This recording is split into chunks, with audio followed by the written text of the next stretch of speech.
The pen. Not here either. Tom Thomas, are you looking for me? Huh? No, for a red pen. I need it right now. What do you need it for? Here, look what my teacher wrote in my assignment book. Bad behavior during the lesson, fidgeting, and talking.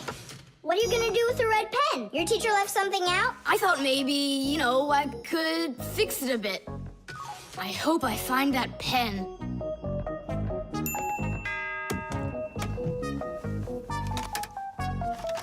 Oh, what? Oh, what? Oh. Oh, wow. Good catch. So, what do you want to fix on it?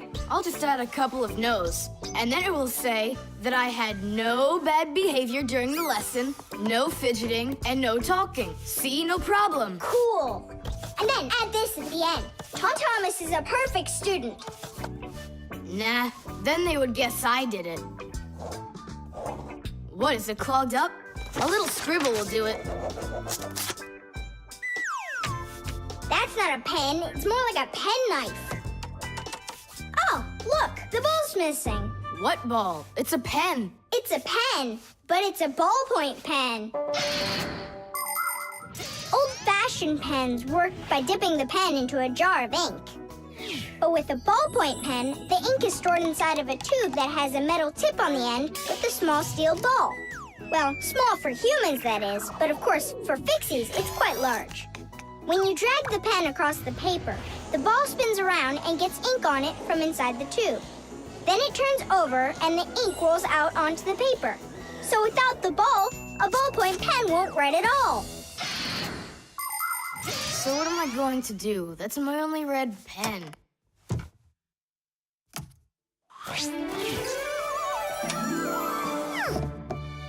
Hi, everybody.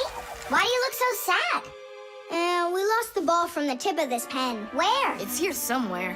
Then you're in luck, boys. In the pack-a-mat, there's a metal detector. You can use it to find different kinds of metal objects.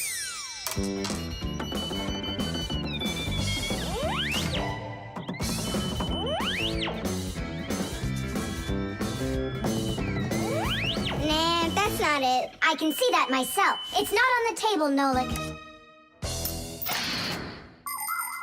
Until not that long ago, humans used pens that had to be dipped over and over again into an inkwell. This was quite inconvenient, and so to make writing easier, the fountain pen was invented.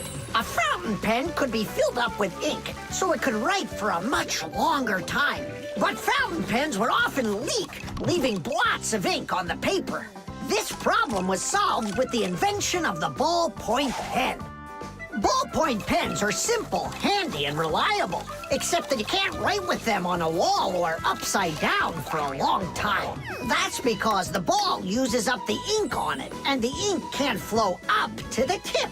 But even this problem has been solved. There are now special ballpoint pens that can be used by astronauts floating in space.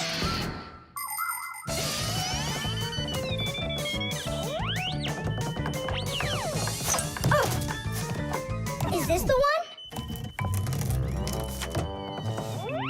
You're right. That's it.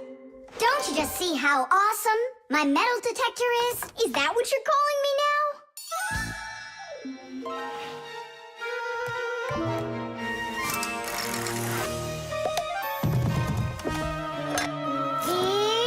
Yeah! Tom Thomas, help us.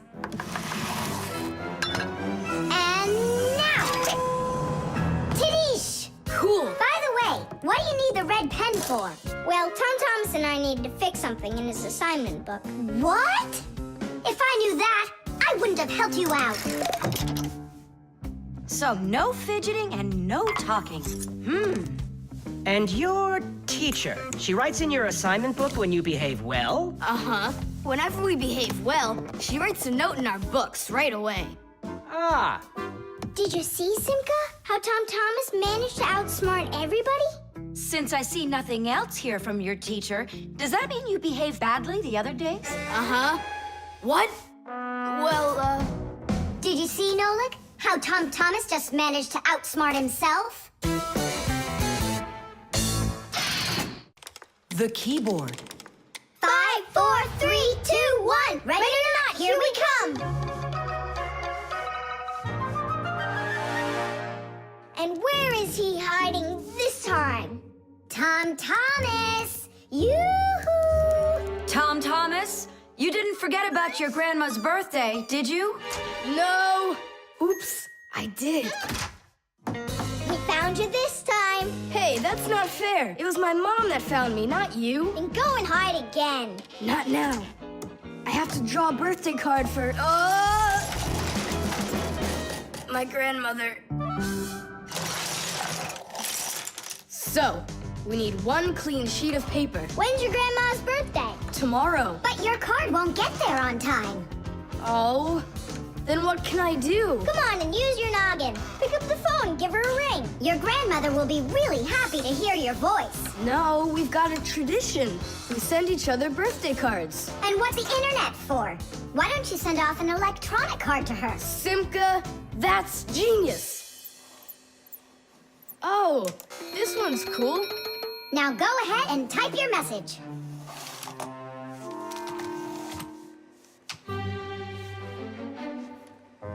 The letter D isn't working. How can I write Dear Grandma without D? Just let her be a plain old grandma without the dear. But the letter G isn't working either. It looks like we could use a pack-a-mat here. A pack-a-mat? What for? To clean off the keyboard's contacts that got all dirty. What contacts? A key on a computer keyboard works pretty much the same way as a doorbell does. When we press on the button of a doorbell, the contacts inside touch, which lets the electricity flow that makes the bells ring. And when we press a letter on a computer keyboard, an electrical current runs from the keyboard to the computer, and that letter appears on the screen. But if there's dirt between the contacts that stops them from touching, then the current can't flow.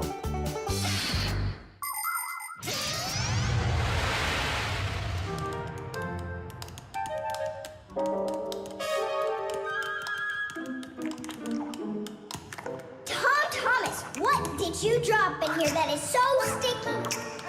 It's probably the soda I was drinking. And so, you shared it with the keyboard? Here's the reason why it's not working. Where did so many crumbs come from? They fell off my sandwich.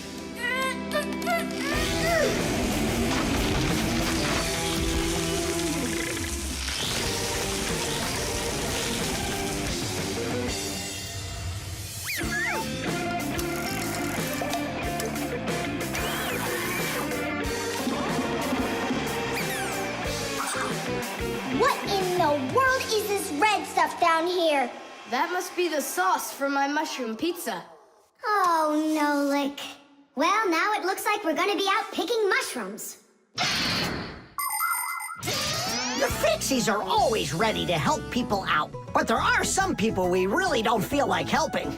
I remember when I was working as a Fixie back in one house. It was a disaster. One day, the owner spilled coffee on the remote for the TV. As I was running to clean the remote, he starts pounding the TV with his fist because the channels won't change. So now the TV is broken too. Well, with no TV, he decides to listen to some music, and he carelessly pulls the music center onto the floor. So he tries to fix that himself and manages to break it for good. And then he sits down on top of his telephone and breaks that to bits. Meanwhile, I'm still busy trying to clean the coffee off of the remote. There wasn't a minute of rest with this guy around. In the end, I couldn't take it any longer. So I got out of there, and now I'm here, teaching kids. Tom Thomas, why are you eating food at your computer? Yeah, they don't feed you in the kitchen or something? Now I know it. It's not allowed. You said it. Now write your message, and write the address on there too. Uh-huh. Mom, do you know what the email address for Grandma is? Grandma doesn't have an email address. So what? We went ahead and fixed that keyboard for nothing? I still need it.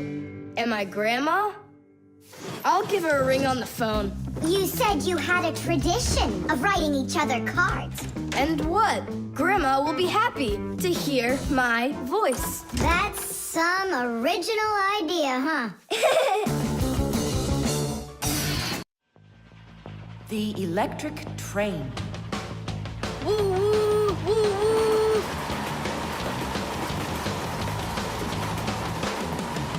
Zoom! Zoom! And suddenly, the Earth is attacked by an alien spaceship. Pew pew pew! If help arrives here on time, we'll be saved. Move faster, faster. Come on, get off the train. Move it, move it. Tom Thomas, we came here to play. Ah, finally you're here. I need some aliens for this game. What kind of aliens are you talking about? Just plain old aliens. You know the ones. They come destroy the Earth and just about everything. We don't want to destroy anything at all. Why can't we be, the train engineers, huh? Train engineers? You don't know anything about driving a train. Oh, we know plenty about trains. Humans invented the railroad long ago, but back then, the rails were made out of wood. People didn't start making metal rails until the end of the 18th century. But the first railroad cars had no engines to give them their power. Instead, they used horses to pull them along. Later, horses were replaced by the steam engine. Wood and coal would burn in their furnaces to boil the water in the boilers, making the steam that turned their wheels. And the Fixies were there to help those trains go, making sure all of the parts could work together smoothly. But now steam engines have long gone away. The railroad uses electricity now for its power. These electric trains race along the railway at almost the speed of an airplane. So you might know trains, but you'll still be the aliens. This railroad is mine. So you're gonna play the way I want. The train is unloaded and leaving the station. Woo woo! You can play choo-choo by yourself. And I will. Pew, pew, pew, pew, pew.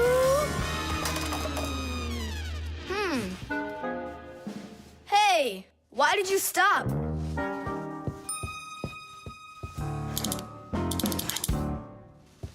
This doesn't help either. It's not going at all. Simka! Nolik! Where are you? Did I hurt your feelings or something? Mom, is Dad gonna be home soon? No, is something the matter? We've been attacked by evil aliens. The train has to be fixed right away, or we'll never escape them. You want some tea? I've got to think of something. Simka, Nolik, I know you're in there. Please forgive me if I hurt your feelings. I'm really sorry. There's nobody but you that can save the world from the evil aliens. All right, it talked us back into it. Well, let's go and check the rails. Nolik, follow me. I'm faster. Whoa! Well, so much for being faster. It looks like I found the brake. Tom Thomas, the rails are broken. I know, and so? You know, but that's why your train's not running. Just like a real train, model trains run on electricity. But there aren't any batteries inside the locomotive to pull the other cars. The engine gets its electricity from the rails. Each piece of the rail has a wire in it. If the rails come apart, the electricity can't flow through the track and get to the train. And without electricity, the train's engine just stops going. So reconnect the rails and your train will run again.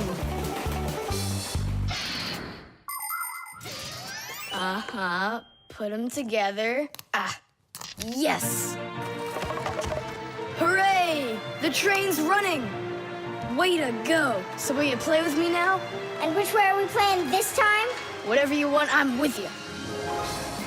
The the tray and rushes down the track with Nolik as its engineer, when suddenly from out of the sky comes an alien spaceship.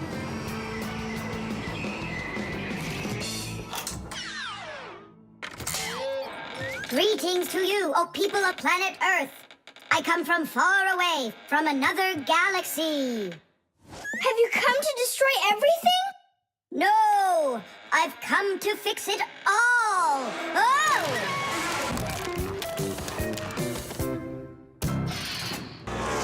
The fan. Pass him on the left. Step on it. Now pass him on the right. Look out for the wall. Hit the brakes. Why didn't you hit the brakes? He was just too scared.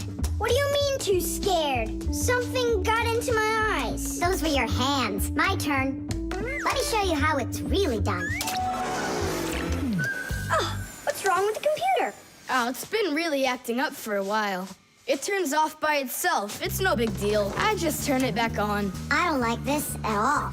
Come on, Nolik. Let's go inside and take a look. Just like people, machines can get sick too. They can get a very high temperature and even start coughing and sneezing. And if a machine or an appliance gets seriously sick, sometimes it can be too late to fix them at all. So wouldn't it be better if we could keep them from getting sick in the first place? Everybody knows that people who look after their health get sick less often and live longer. And the same goes for machines. Machines break less often and live longer if they're properly taken care of. That's why machines need to be checked from time to time and cleaned and oiled. And that's what's called preventive maintenance. And preventive maintenance is something that always should be kept in mind by humans and by Fixies.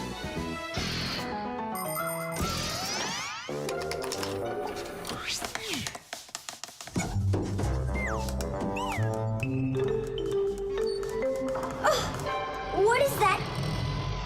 What is what? Can you hear that? What are all those sounds? It's probably just, a Fixie eater that woke up. What? What do you mean, Fixie eater? Didn't you know that inside of some appliances there live horrible monsters? They love to attack Fixies and eat them up. And the smaller the Fixies are, the more the Fixie eater likes to eat them. Ha ha! And how come you never told me anything about Fixie eaters before? I didn't want you to get scared! All right, scaredy cat. Let's keep going.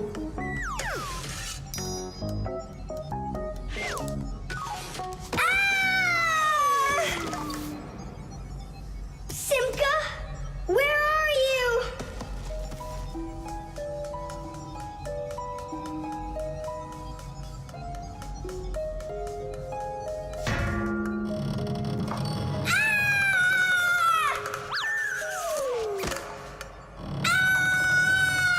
Oh no, don't eat me, Fixie Eater! Oh, Simka! Come over here! The sound is coming from here. Take a look. It's not a Fixie eater at all. It's just a fan. Not just, Nolik. It needs our help. See how sick that fan is? Let's go and get it working. Right now. A computer can only run when all of its parts are working. And even though a fan looks like nothing more than a simple little engine with a propeller, the computer couldn't work without it. It has the very important job of keeping all of those other parts cool when they start heating up. It cools down the inside of a computer by blowing a stream of air. But if the fan gets dirty and starts working poorly, the computer might get overheated and turn off. Or it can simply break. You have to turn off your computer. How come? I'll tell you later.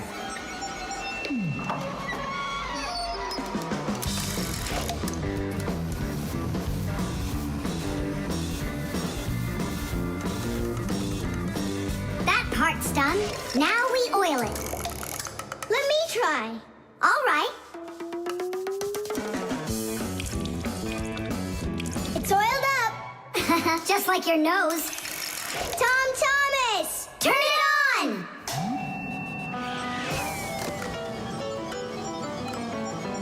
Tadee! And then suddenly, I hear this terrible roar of a Fixie eater. But I wasn't scared one little bit, and I just ran right into the battle. And Simka? Oh, she was hiding somewhere. You know, she's a girl, and they're all cowards. So I had to fight the monster all by myself. Ah! Oh, I guess that was an example of how girls hide like cowards when they're too scared.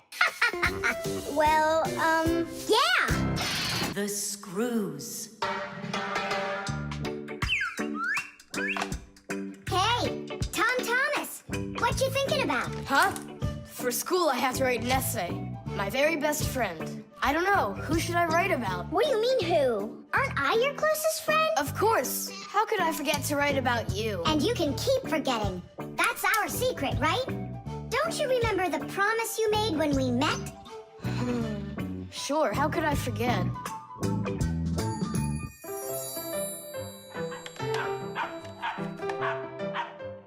What's wrong with Chusaka today?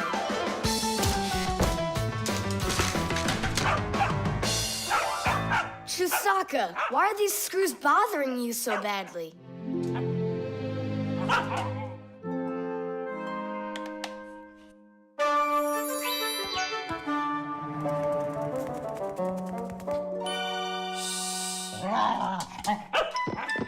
What's with you? Leave them alone already. Will you just calm down? You're gonna destroy my plane.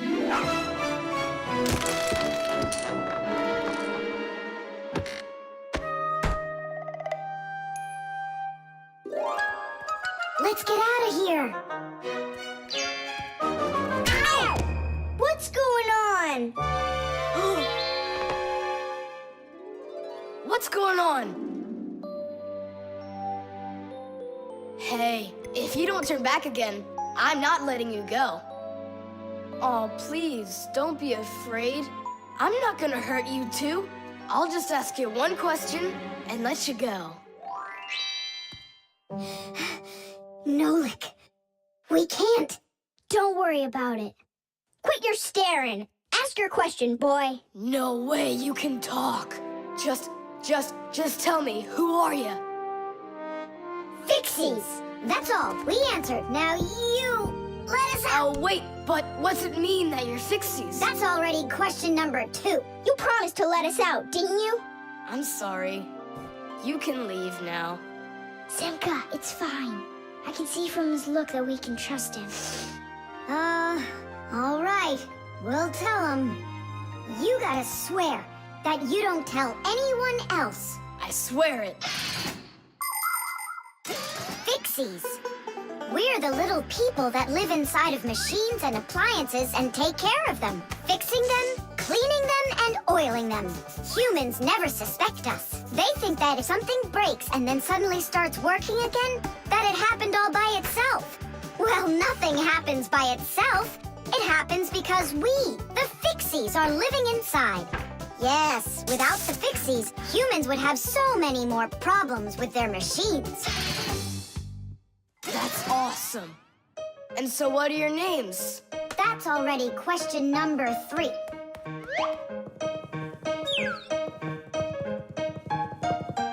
You can call me Nolik, and her name is Simka. And my name's Tom Thomas. Will you come back over? Oh, well.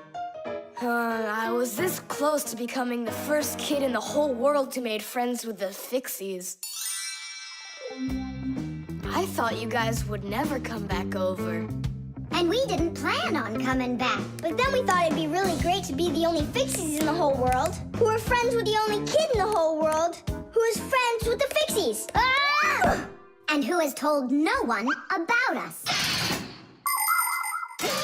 The Fixies do everything they can do to hide from humans. They are afraid that if humans discovered Fixies, they would hunt them down and capture them and start keeping them in cages, just like pets. And worse than that, they would take them into their laboratories and start examining them under microscopes, even conducting scientific experiments on them.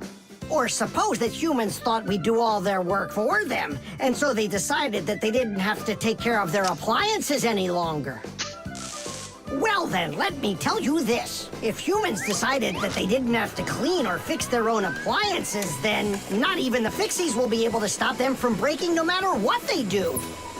That's why the Fixies are very smart to hide from humans. Okay, then, I'll write about someone else.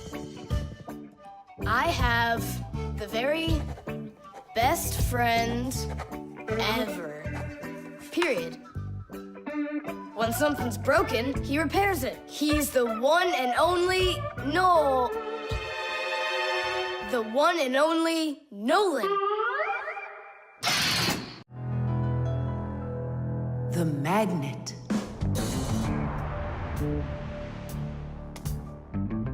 Well, it looks like we need a pack-a-mat.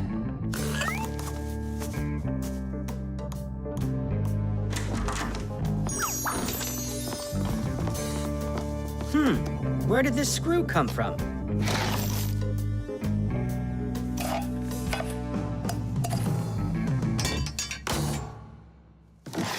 Ouch!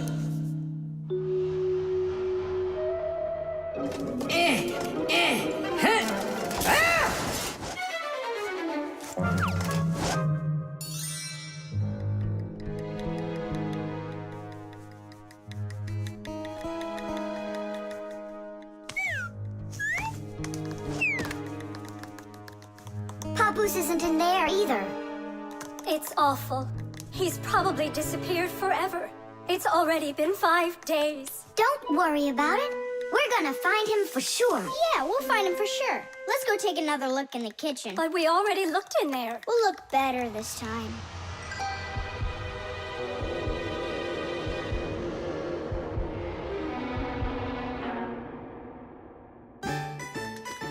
Let's go take a look in there. We looked so many times already. Simka, Nolik, what do you keep searching for in here? It's not a what, it's a who. Our Papoose is missing. We've been looking for him everywhere. Oh no! He's probably already turned into a screw, because he doesn't have enough energy. Maybe I could help. Surely. Let's start with you picking us up. We're just exhausted from running.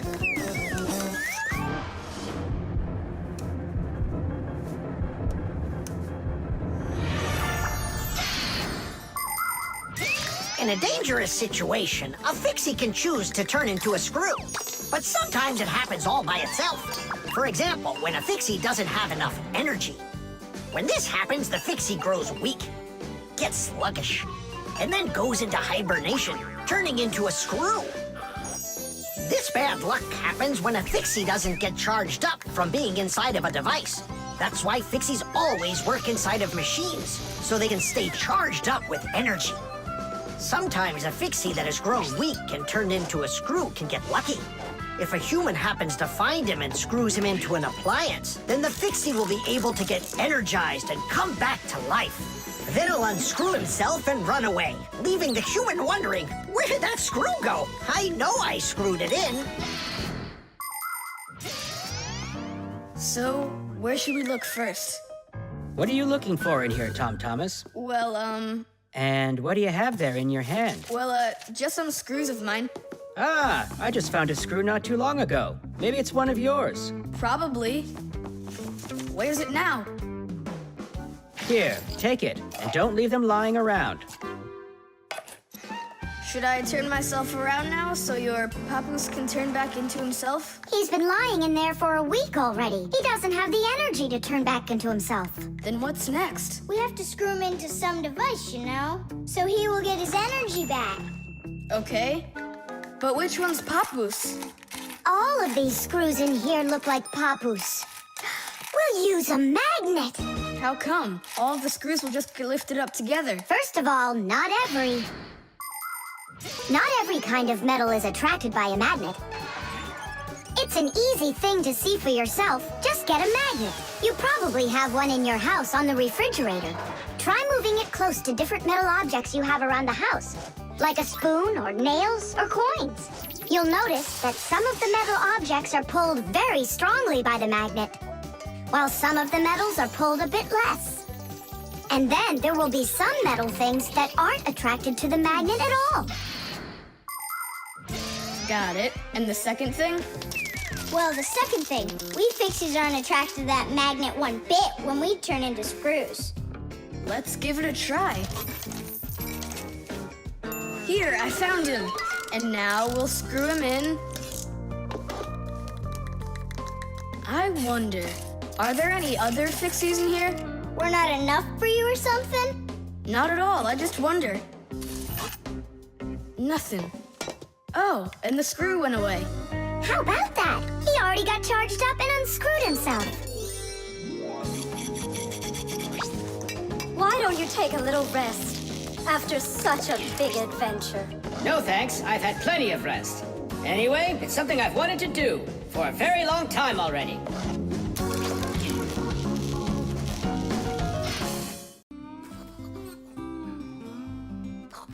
The remote. Hey, Simka, the button got stuck on the remote. How can we get it back out of there? Look and learn, Nolik. Please help! Oh, come on, come on, come on, come on, come on! Oh, oh, oh! Should I let it go now? Oops.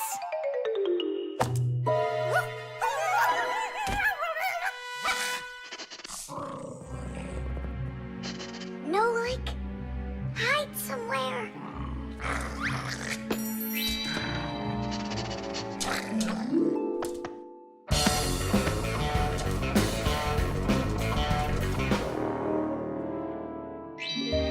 Nolik, she stole the remote. Nolik? Where are you hiding? Nolik! Hello there, Fixies. Hey, where are you? Hey, Tom Thomas, you got here just in time. Chusaka ran off with the TV remote. And so what? I can turn it on without it. And my favorite cartoon is just about to start. Forget about the cartoons, will ya? Nolik is missing! I'm afraid Nolik hid inside of the remote. And Chusaka took it. Oh no, Nolik's in big time trouble. Tom Thomas, there must be something you can do! Chusaka, Chusaka, come here. Where is that dog hiding? I'm gonna go look in the other rooms. Simka, Tom Thomas, here I am. I'm over here. For now, I'll wait here. Chusaka's not out there. Where are you? Hey, Simka, I ran to get a pack-a-mat. what are you gonna do with it? I'm gonna search for the infrared ray that comes out of the remote. That's so great. But what is it? I'll explain it to you.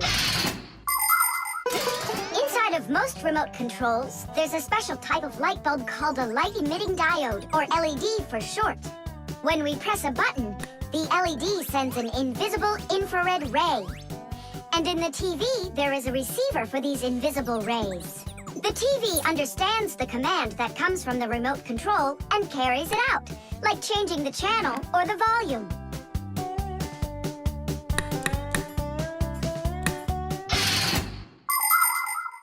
If the rays are invisible, then how's it possible to see them? In the pack-a-mat, I've got these special goggles that can help me.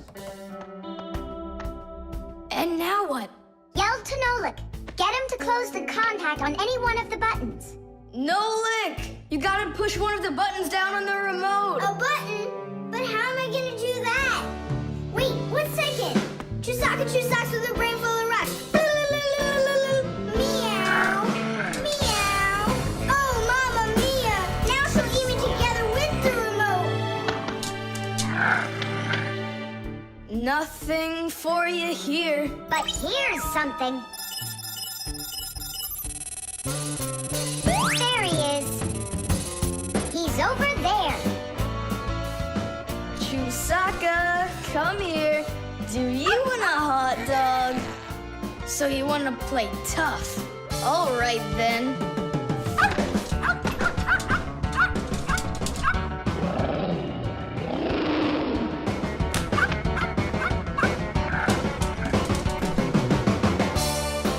Hooray! You're in one piece. How did you find me? By looking out for the remote's rays.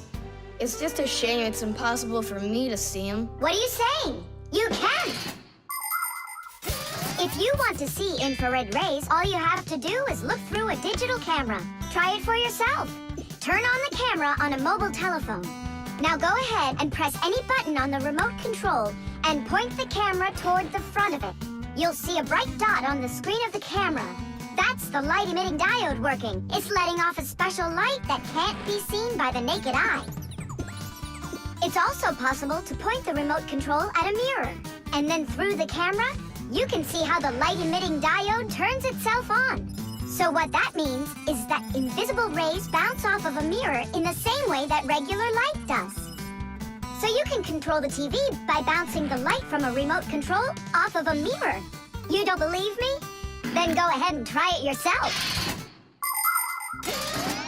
By the way, if your toys weren't all stuffed under the bed, we would have found the remote without the goggles. Don't worry about it. When the cartoons are over, I'll put them away. So, you done watching? Time to clean up. The Electric Kettle. That's 4. Come on, Tom Thomas, just one more. Come on now, Tom Thomas. I know you can do it. 5. That doesn't count. That doesn't count. No, your chin was below the bar. Whew, that's all. I can't do anymore. You weakling. You're the weakling. I'm not. I just haven't eaten in a while, and that's why I lost my strength. You're a slave to food, Tom. And you see, that's the difference between us Fixies and you humans.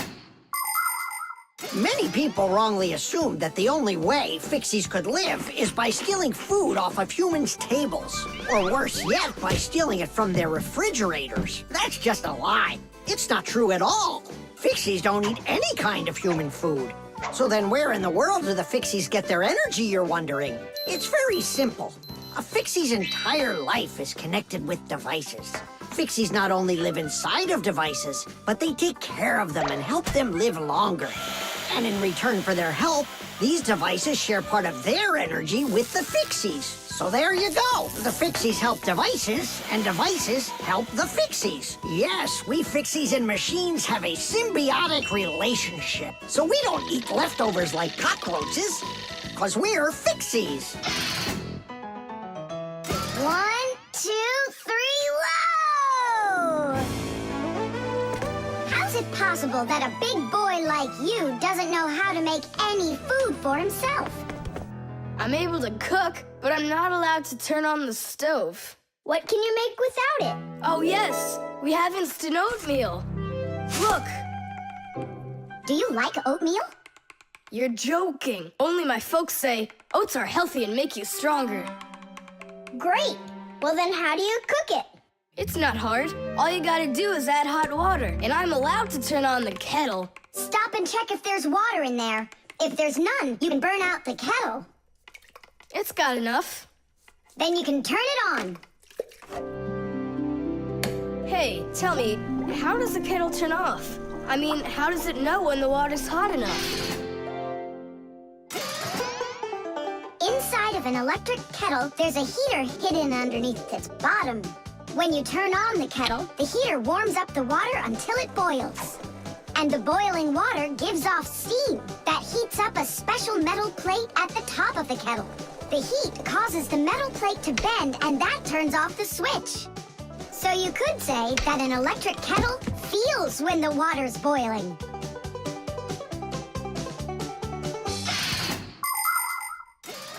Okay, now I understand. Hey, why do you need 3 bowls? You don't need to make any oatmeal for us. It's not for you guys. It's for my mom and dad. Start out here. No! Keep pouring into this one. And I say pour it here. And I say first you should pour it into mine. Oh, Nolik! Where are you? I'll find him. Hang on, I'm going in. Ah! Simka! She was right over here. Nolik! Over here. Simka! Here. Nolik! There. Ow!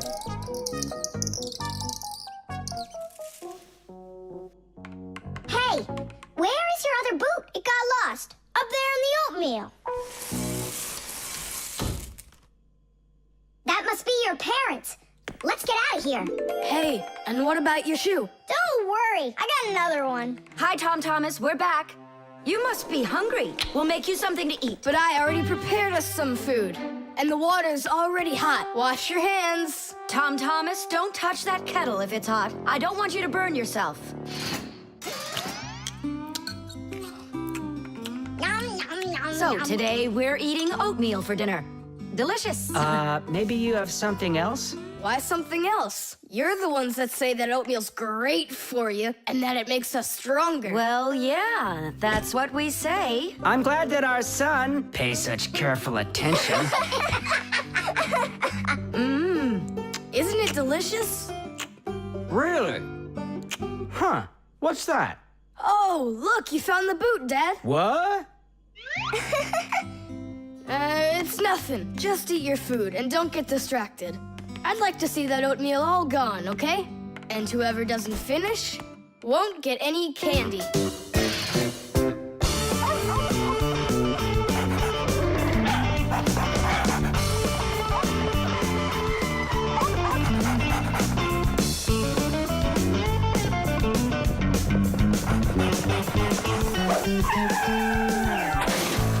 Chusaka! Get away from here! So where did it go? Oh, here it is. Hey there, Tom Thomas. So what's on the disc? Hi there, Nolik. Hi there, Simka. It's a cartoon about Gulliver in the land of Lilliput. My friend Jeannie let me borrow it. I have it till tomorrow. And what's the story about? Well, it's about this guy who gets shipwrecked where people are just so teeny tiny. Fixies, you mean? No, not Fixies. Lilliputians. Lilliputians? Uh-huh. Know what, Simka? I think that you Fixies might have come from those Lilliputians. No way! Our grandpa told us a completely different story of the Fixies. When something is very well made, then the saying goes that it was made with just a little bit of soul. In old times, craftsmen made things to last, and in each appliance, they would leave just a little piece of their soul. Those little pieces of their soul would turn into tiny craftsmen called Fixies, who would then make the appliance their home and take care of it every day. And that's how the very first Fixies came about. But as the years have passed, fewer things are being made by hand, and more things are getting made by machines in factories. That means there are less and less new Fixies coming from human souls. Luckily, Fixies can fall in love with each other and have their own family, raising their children and teaching them well, so they'll grow up to become skillful and honest master Fixie repairmen. So you're mistaken. We're not Lilliputians at all. We're Fixies. Yeah, Fixies. Listen, Tom Thomas, why don't you show us the movie? Yeah, I want to learn about Lilliputians too. Really, I do. Sure, I'll show you.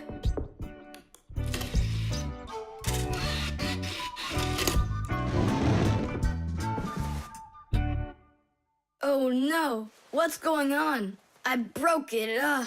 I can't give her back a disc that's messed up. Don't panic. We'll take a look at it. Come lay it down over here.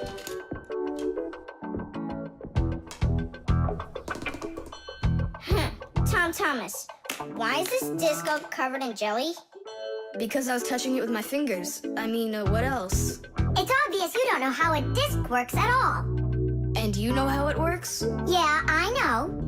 Yeah? If we take a look at a digital disc through a powerful microscope, we can see rows of tiny valleys of different lengths. These valleys are actually a code for the cartoons, games, or music recorded onto the disc.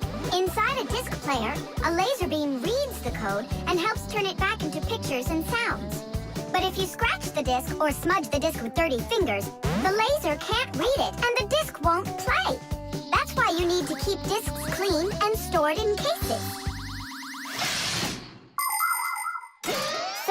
why you should only hold discs along the edges. And when you're done watching them, you have to put them back inside their boxes. And what about this one? Do we have to get rid of it? Not so fast. Nolik, this calls for a major cleaning. Let's get the brooms.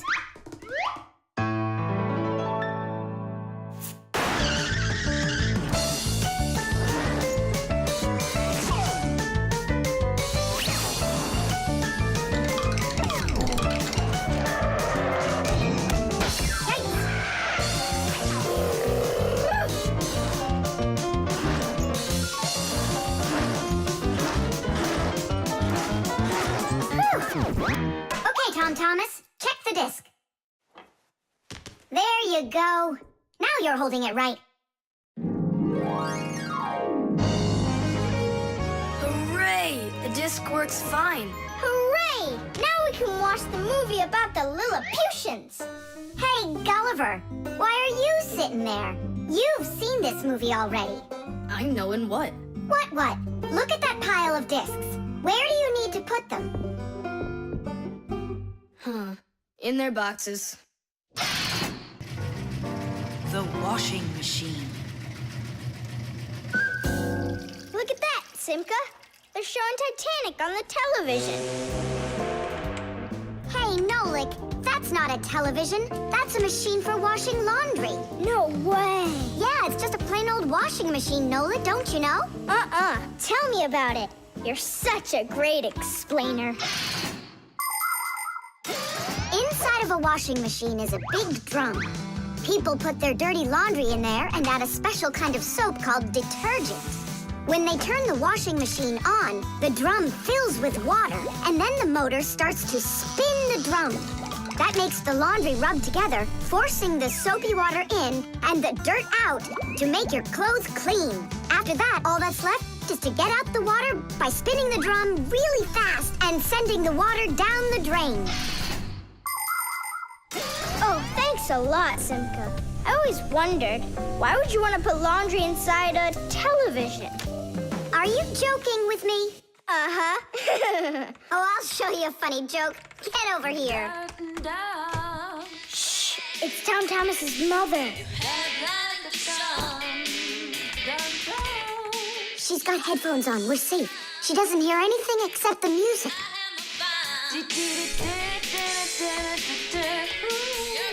Now she'll come back, add the soap, turn on her television, and watch the second part of the movie.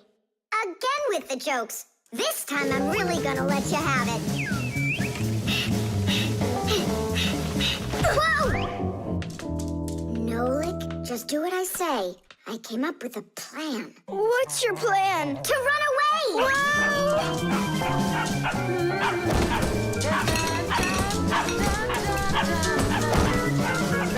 Who's here? Hello? Huh.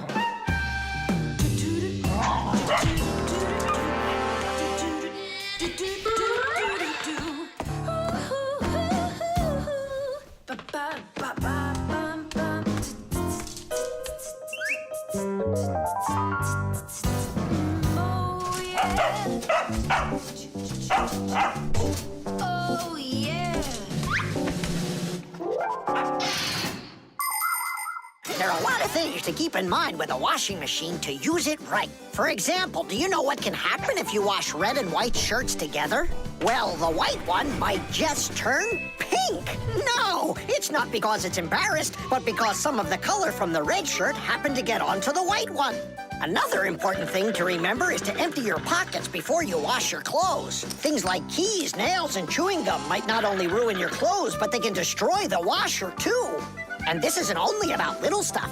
Big things like music players and mobile phones have managed to find their way into the washing machine. Oh, sure, these things look nice and clean after a good washing, but they certainly don't seem to want to work anymore. And never, ever put a pet inside of a washing machine. That's just no place for a living thing.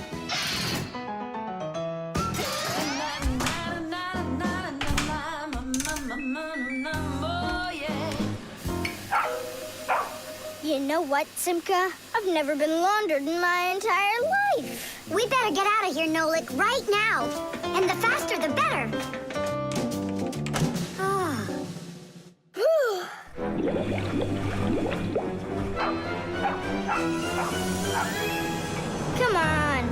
let's get going. And what about Chusaka? What about Chusaka? Let her get washed up a little in there. Maybe it'll make her nicer. But she could drown the poor thing.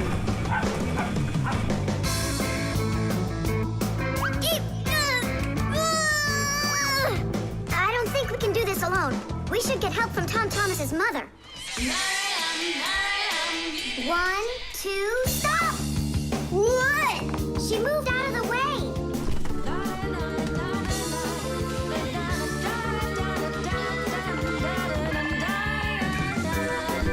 And 3. Pull it!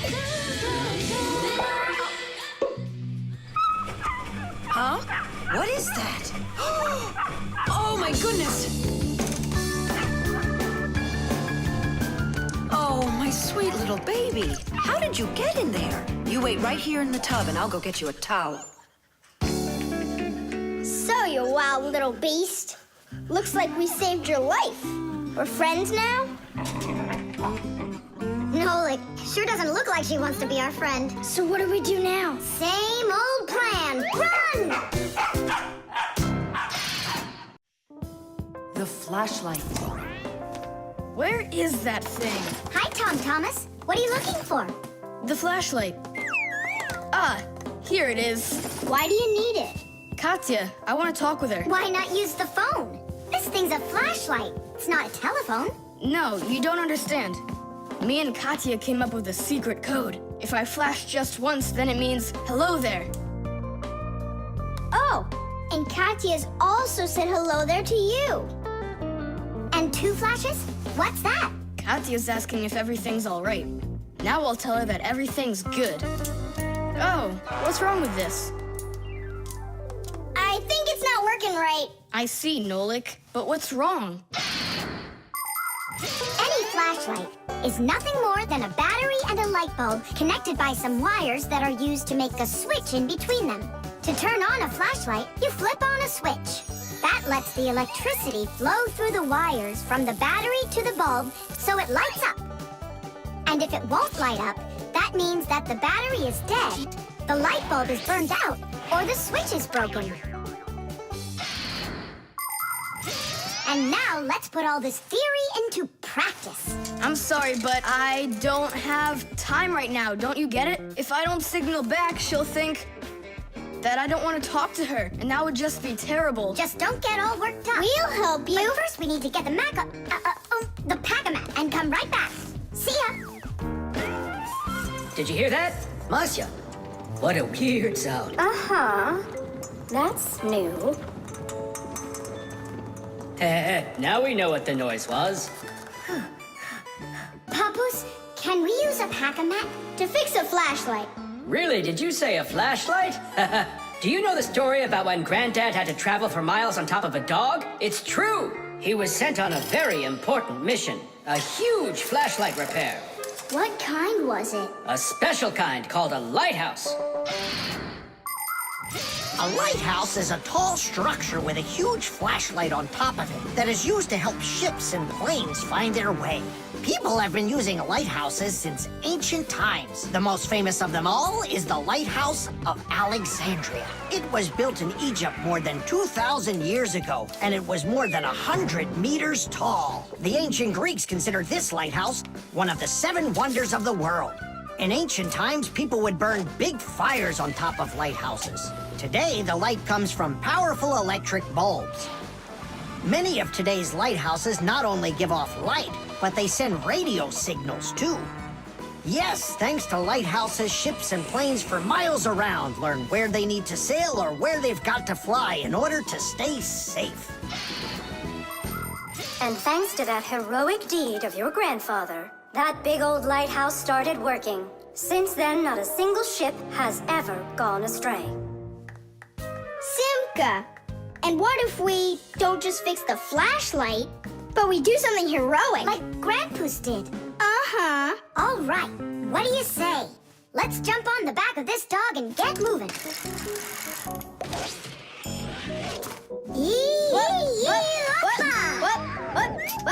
What? Stop ducking. Grab hold of my hand. Uh-oh.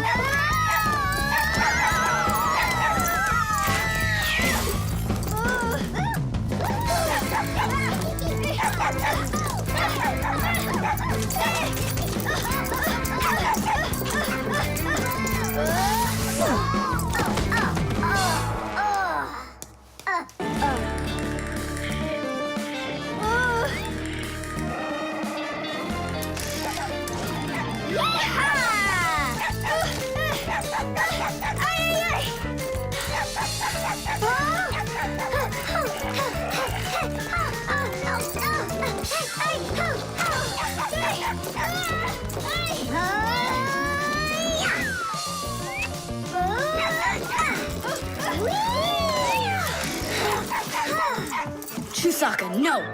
Get out right now. Tish!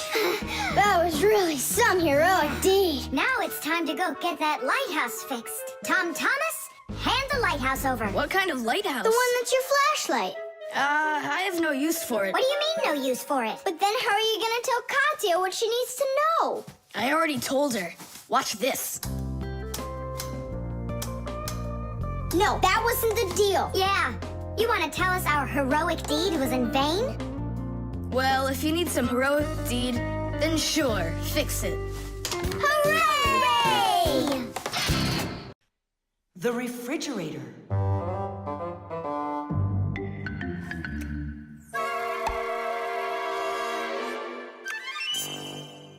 Good job. My homework is all done.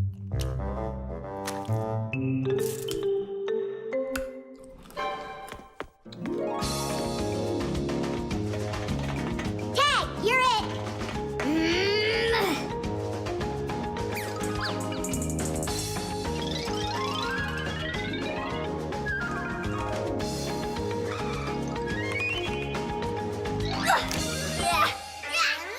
Haha, Tag, now you're it. Simka, I'm stuck. Help me. Just stay still. Oh, you're really stuck. Simka, we're not gonna leave me, right? We aren't. But I'm afraid, Nolik, you'll be stuck for a while. Tom Thomas, help me! What's going on? Look, this blob of white stuff grabbed onto Nolik and it won't let go of him.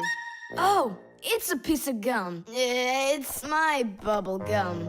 Oh, thanks a lot, Tom Thomas. Now what's the plan to get me unstuck from here? Here's what we do. It's gotta be frozen. Once I sat on gum too, and my mom put my pants in the freezer. The gum froze up and it came right off.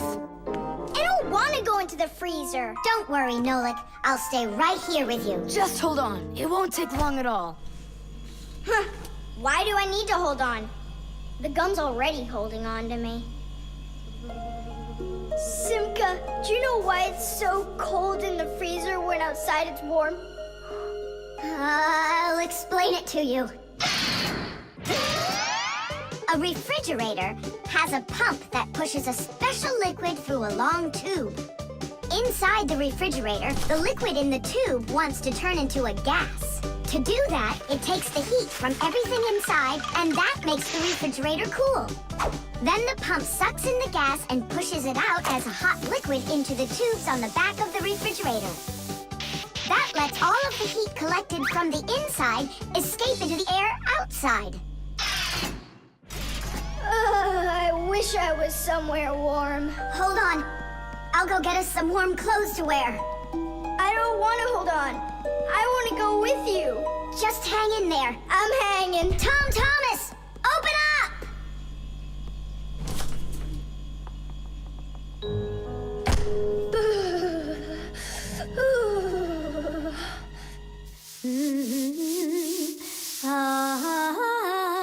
Marcia, do we have any warm clothing to wear? Why in the world do you need it? I just do. Well, I need to know what is happening.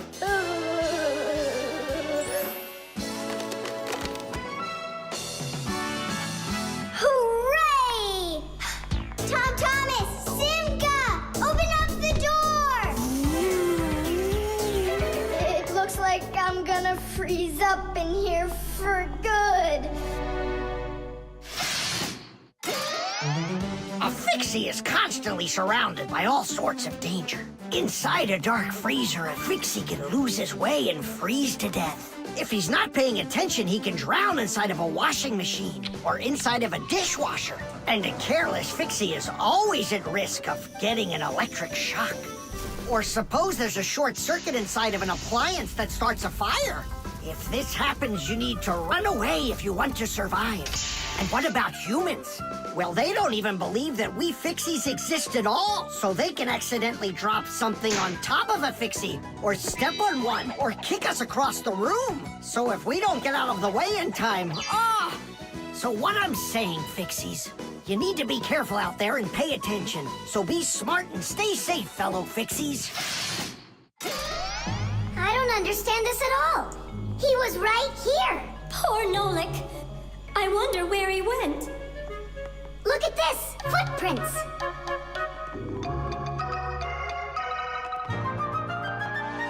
Nolik, you're alive. You scared me half to death. How did you get out of there? Well, you told me about how a refrigerator works. And so I found that cold tube and started crawling on it until it got hot, and then I was here. Hey, there's smoke coming out of you. We need to cool you down right away. Huh? Where? I don't want to go into the refrigerator. Stop! I was joking.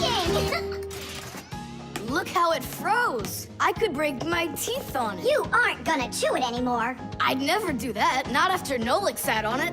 Well, you didn't need to stick it where it doesn't belong. Hey, I apologize. I'll go and throw it away. Maybe you'll try the trash can? The music box.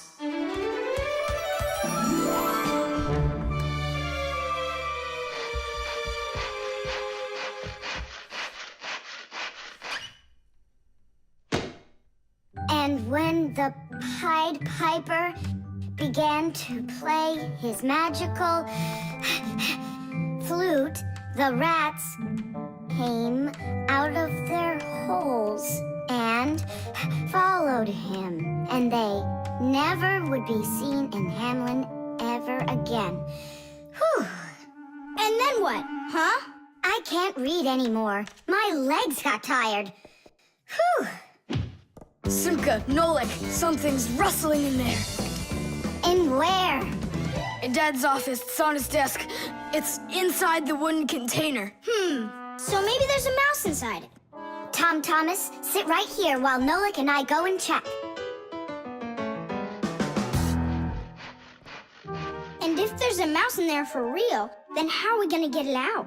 Those rodents are really so big. And why was I reading that book to you, huh?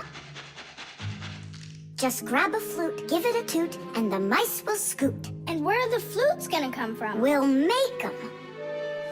Toot, toot, toot, toot, toot. You got it? Sure I did. Wait a second. Let's get a little closer.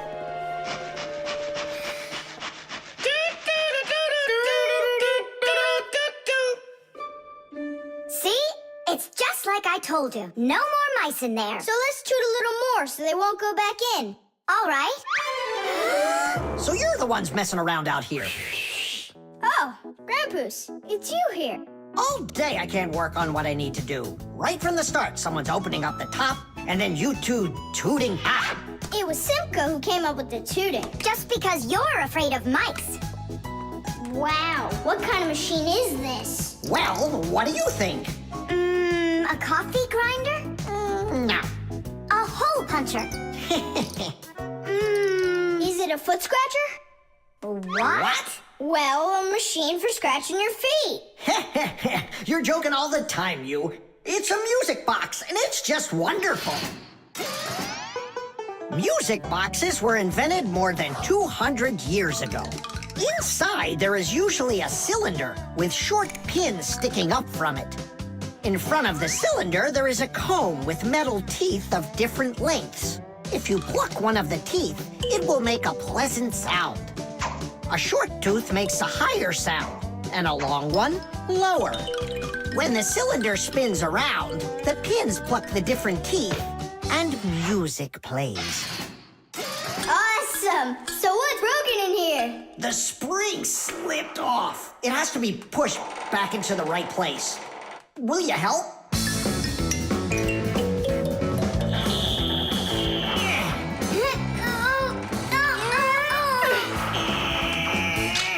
There we go. That's better. How come the music's not playing? First, you have to wind up the spring with the key. Tidish! I know who can wind up the spring. Well, Tom Thomas, can you guess what kind of machine this is? A paper cutter. How about a hole puncher? You're such a joker. Now don't go and tell me it's a foot scratcher. Then I don't know. Then wind it up with the key and you'll find out.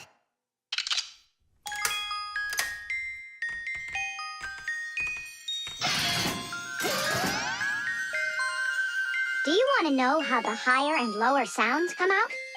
Put a regular ruler over the edge of a table. Hold down one end of the ruler and pluck on the other. The shorter you make the end hanging off the table, the higher the sound will be. The teeth inside of a music box work the same way. And bells work the same way too. The smaller the bell, the higher it rings. The sound of a violin or a guitar depends on how thick the strings are. Fat strings make a lower sound, and thin strings, a higher one. How tight the string is also makes a difference. Take a piece of string or a rubber band. Tie one end to a doorknob and pull on the other end. With your free hand, pluck the string. The tighter the string gets stretched out, the higher the sound. If you want, you can even play a tune. I think I got it now. It's an old player for music. That's close, but not it. A music box is what they call it. I just said that. So, what was it in there, Just a broken spring. It's not the thing I'm dying to know. Who was moving around there? All I'll say is we, Tom Thomas. Won't let that secret out. Shh. The thermometer. I can't believe the new thermometer isn't working. Tom Thomas, stay in bed. And I'll try and look for that old mercury thermometer. Hey, did you get sick? That's one way of saying it. I don't know how I'm gonna pass that math test today. You're not ready, so you don't want to go to school. Well, yeah. So if you pull a sickie, then you can trick your mom. No, that's not true. I'm just pretending a little bit. You think so? Well, you won't trick the thermometer. Simka, what's a mercury thermometer? Mercury is a type of liquid metal that's silver in color. There's no mercury inside of new thermometers. Now they're electronic. Old thermometers were made with a glass tube with markings and a bit of mercury inside them. When the end of the tube warms up, the mercury inside of it expands and creeps up the tube. And that's how those old thermometers measure temperature. The longer the column of mercury, the higher the person's temperature is. That means I need to warm up the end of the thermometer. Thomas, you're a genius. But how will you warm it up? Finally, I found it. Well, let's see. Mom, can I eat something? Hang in there, sweetie. I'll make you something.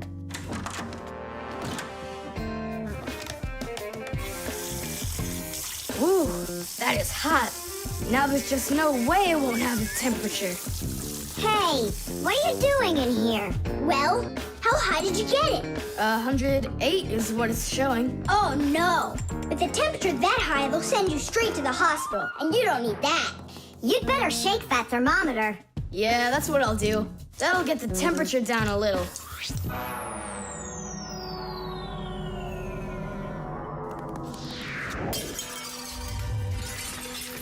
Ah! Well, so much for that. Cheaters never prosper. Thomas, did you see this? Nolik, don't touch the mercury. It's poisonous. Stop it right now. And you, Tom Thomas, you don't touch that mercury either. It's dangerous. Then how can we throw it out? Call your mom and she can help you. I can't. How could I call her? Then she'd find out that I wanted to trick her. Maybe it's better to tell the truth. I can't. I can't do it. All right, then. It looks like there's no other choice. Nolik, call Papoose and Masya. I'll get him. And you go back to your room and wait.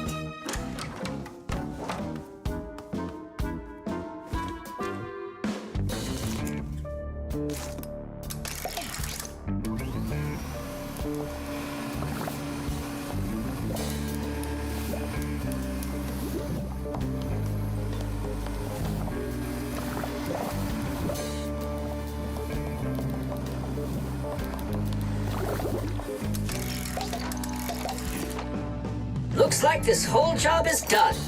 Not yet. We still need to neutralize this mercury. In everybody's home, there's all sorts of chemicals around. They are used for cleaning dishes, clothes, the bathroom, and dealing with pests. And all of these substances can be very harmful to human health. But some people don't seem to understand this. They might use a dangerous spray or a poisonous liquid and then forget to wash their hands afterward. And then they go and eat or rub their eyes with their hands. That can cause serious damage to their vision or stomachs. And never put anything into your mouth that looks like medicine, unless your parents or a doctor gave it to you. And if you ever happen to find something on the ground that looks like a piece of candy, you must never put it in your mouth. You can get poisoned that way. Oh, humans. If they'd only remember this simple advice, they'd stay safer. And what do we do with the glass that's broken? That job's not for Fixies. Tom Thomas, we cleaned up all the mercury. And the glass, too? No, not the broken glass. But will you? Papu said that it's not our job. He told us you have to get your parents to come and help you. That part's your responsibility. Here's some food for you. What's the matter? Mom, I broke the thermometer. Broke it? Did you cut yourself? No, The mercury, did you touch it? I didn't. Simka, you think he'll tell her the truth? And where did you break it? The bathroom. Why did you go in there? I wanted to trick you. I have a test, and I didn't study for it. And now it's too late for school,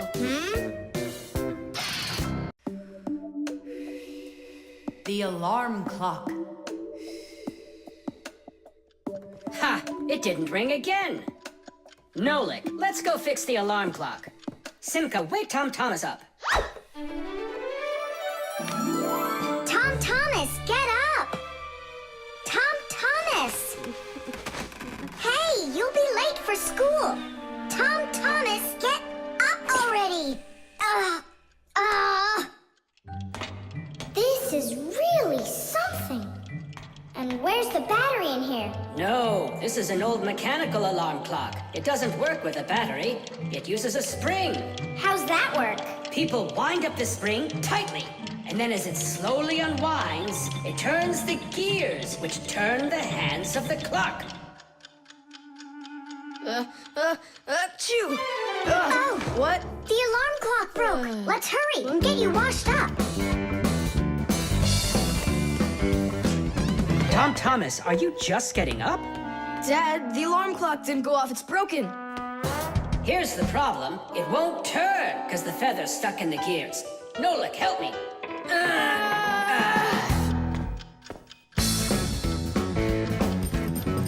Papas! What's going on? It looks like it's an earthquake. Huh, it really is broken. About time to throw out this old piece of junk. Tom Thomas, I'm off to work. Don't be late for school. I won't. Where are we? In the trash can. And what's gonna happen to us? Well, you see, Nolik. People throw out broken things without a second thought. Even appliances that can still be fixed end up in the trash all the time. And the trash is taken to a horrible, deadly place called the dump. If a Fixie happens to be inside a broken appliance, he will come face to face with great danger. Once, my uncle got thrown into the dump buried inside an old TV. He barely managed to jump out of the bulldozer's path, and it was a miracle he didn't end up in the incinerator. After that, he just roamed around the huge dump, trying to fix anything. He became totally crazed. Whew. Good thing the Fixie rescue squad managed to find him and bring him back home. I don't want to scare you, but we might be taken to the dump, my boy. Papas, I'm scared. Huh? Where is fixed the alarm clock. Maybe my dad took it to get fixed. But Nolik and Papoose are in there. Now just a little bit further. Ah! I don't want to go to the dump. No tears. There's only one way out of here. We need to fix the clock and make it ring. But how? Inside the clock, there is the mainspring, and there's also a second spring. The second spring is held still by a brake, and so it waits. When the little hand reaches the time the alarm was set to go off, the spring jumps off the brake, and the gears are free to start turning. That makes a little hammer beat the cup of a bell very, very quickly. And that's how an alarm clock rings. So this feather is stopping the gears and not letting the hammer strike the bell. Exactly. I'll start rocking the gear back and forth, and you tug it. And 1, and 2, and 3. Tadish!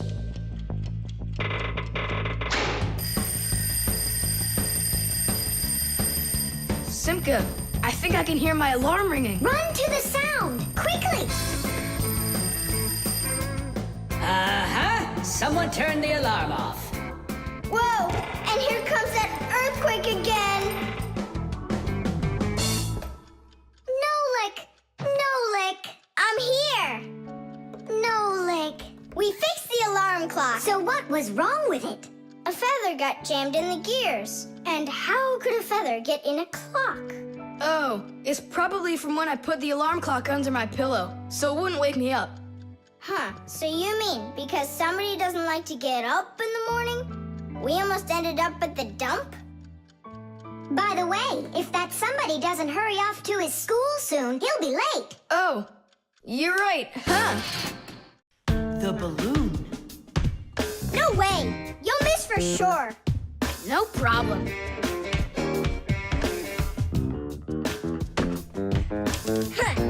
Anybody can do that. But I bet you can't do it if you tried bouncing the ball off the floor first. Just look. Oh, what are my parents gonna do to me? Maybe we should call Simka. Simka! And what's Simka gonna do to us when she sees this? So, got yourself in trouble, huh? You shouldn't be playing with a ball inside. And now we have your lamp to fix. But how? Only my dad can reach all the way up there. Why just your dad? You have a hot air balloon over there. That doesn't fly. It's just a toy, see? Well, it might be just a toy to you, but for us Fixies, it's absolutely real. If an object is lighter than water, it floats up to the surface. And in the same way, if something is lighter than air, it floats upward. Did you know that hot air is lighter than cold air? Well, it is. And that means if you warm up the air in a balloon, it will float up. Hot air balloons use special gas burners to heat up the air inside of them so they will get lighter. And the bigger the balloon, the more people it can take up into the air. I know what you're saying, but where do we get a burner? You think Fixies don't have their own burners? Huh! Sure we've got 'em. Bring it down here, and I'll go talk to our parents. No, no, and no. The human child must never see us. Listen now, Simka. We already don't approve of him seeing you and Nolik. He won't look. Papas, please. You're the one who told us how you dreamed of flying since you trained to go into space. Yeah. For 2 years I waited on standby, but I never went up. And you've never flown in a hot air balloon either, honey. So let's call it a deal. I talked them into it. There's just one condition. You can't watch. Okay. You can come in now.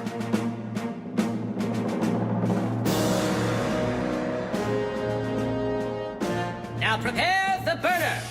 Coming right up. Permission for takeoff? Permission is granted. And off we go!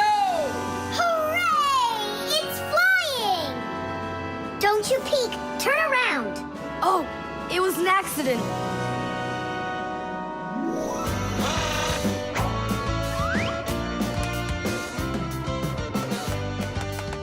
I'm going to evaluate the damage. Maintaining proper altitude.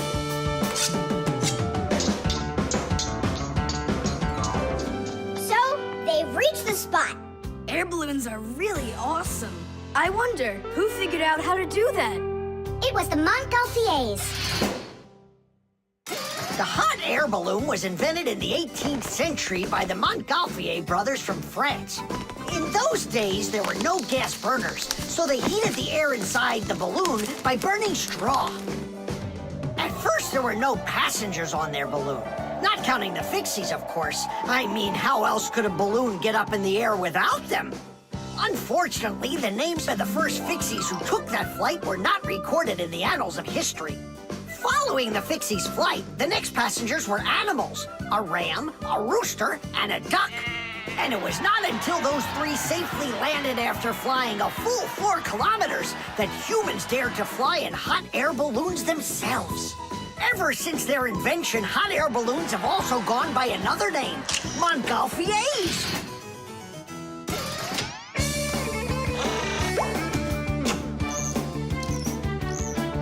Hooray! Tadish! Didish! All right. Simka, please let your parents know that I'm so very thankful. Okay, by the way, now you can turn around. You know, Simka, let's fly the balloon just like them. There's no way, Nolik. We would need to use the burner, and kids aren't allowed to play with fire. I'll give you a ride. Look, I still need to put it back up on the shelf, so climb in and let's do it. Oh, yeah! This is great, Simka! Look at us! We're flying just like the Montgolfier brothers! What do you mean, like brothers? Okay, then, like brother and sister Montgolfier! The lever.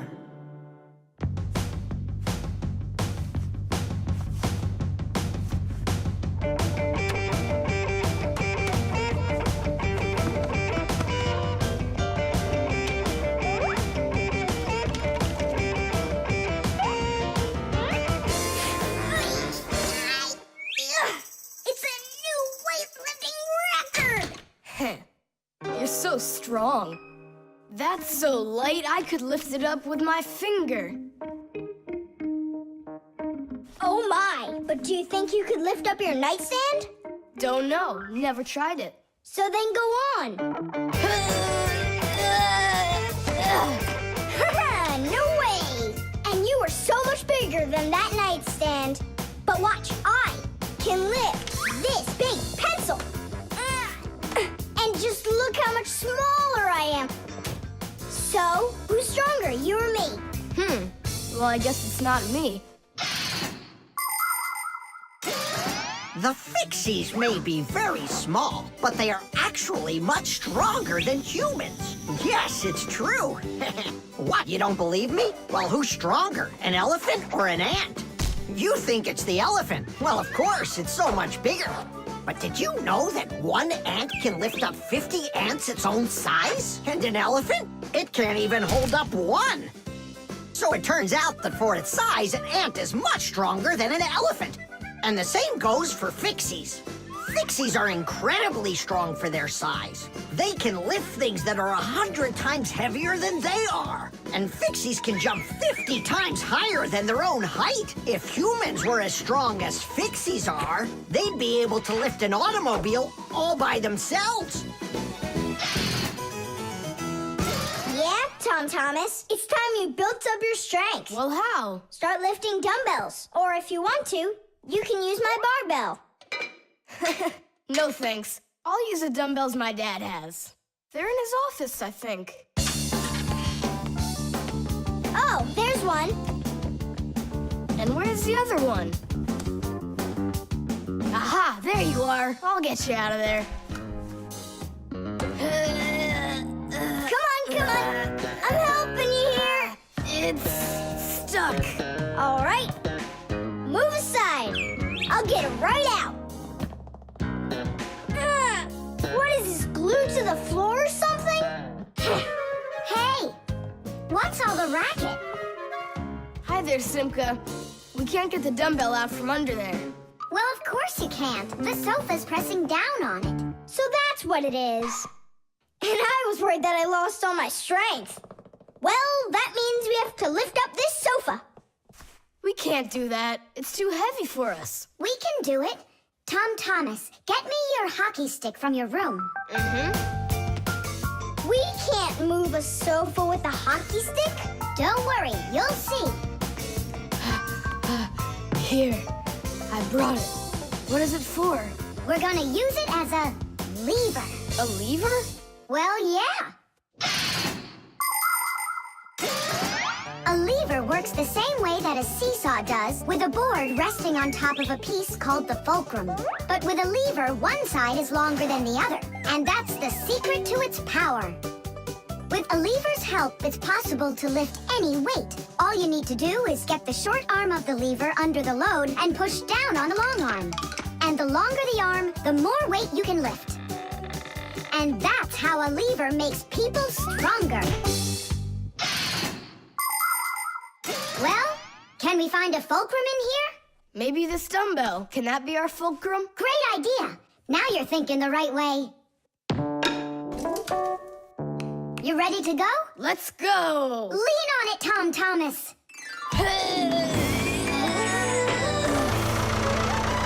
Yay! It's working! Tadeish! I'm so strong, did you see? Now watch how I lift Dad's heavy weights for you. Look, I can do it.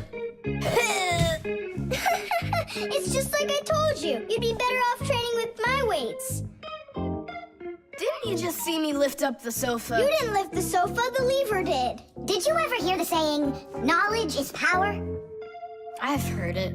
Although, some physical power won't hurt you either. So pick up your lever and go out and play some hockey. You know how built those hockey players are.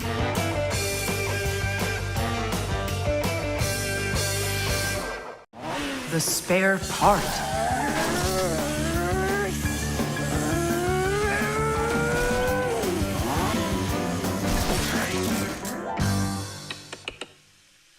Hey, what's going on? It was just working. Hi there, Tom Thomas. Simka and Nolik. Look, I've got a Sorry, problem. no time to play. We're busy. Busy? With what? We got put in charge here for the day. We even get to use one of the pack-a-mats. Papoose and Marcia went out to visit our Fixie friends. Papoose used to be with them at the Space Center years ago. Ever since he was a boy, Papoose dreamed of going into space. And why not? Fixies work on rockets, too.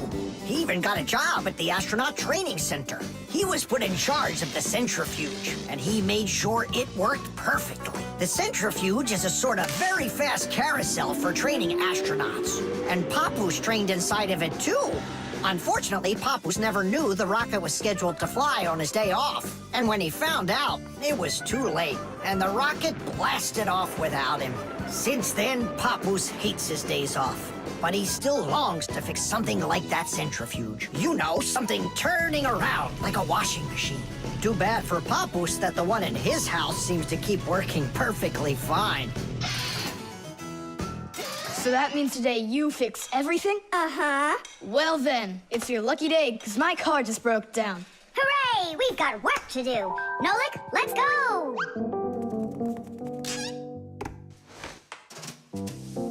Well, what broke down here? Wait a sec. Here, this part burned out. It's all covered in black. I wonder where we can get the same part, but a clean one. A clean one? Nolik! Genius! There's the same exact part inside the dishwasher. We can take it from there. Come on!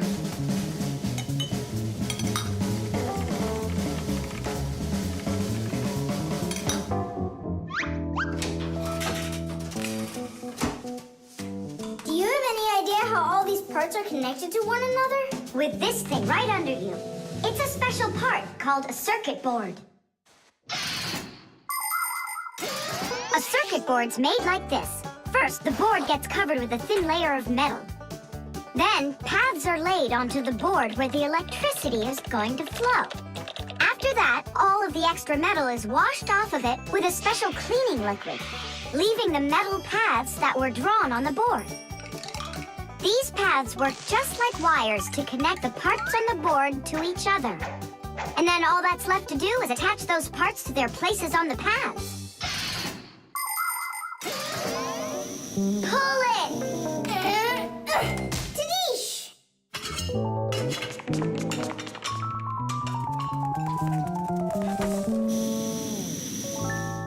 Tom Thomas, Tadish!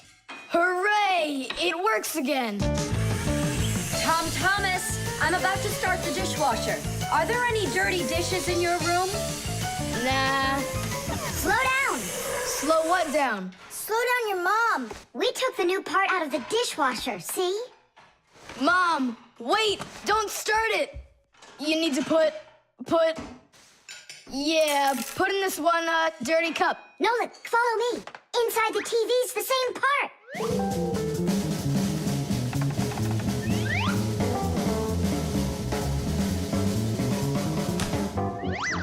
Now back to the dishwasher. We barely made it. We grabbed the part from the TV in the living room. Not the TV, my mom's favorite program is about to start.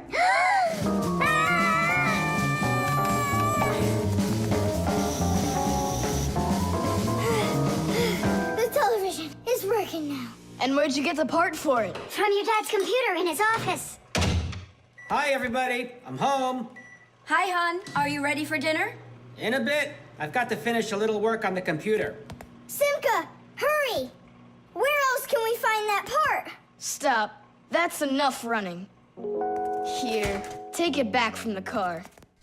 And then we put the part back into the computer and it started working again. Oh, that was really silly. Remember, you little experts, never repair any device at the cost of another one. I understand now. And I understand. If you were smart, you could have taken the part out of the old radio in the closet.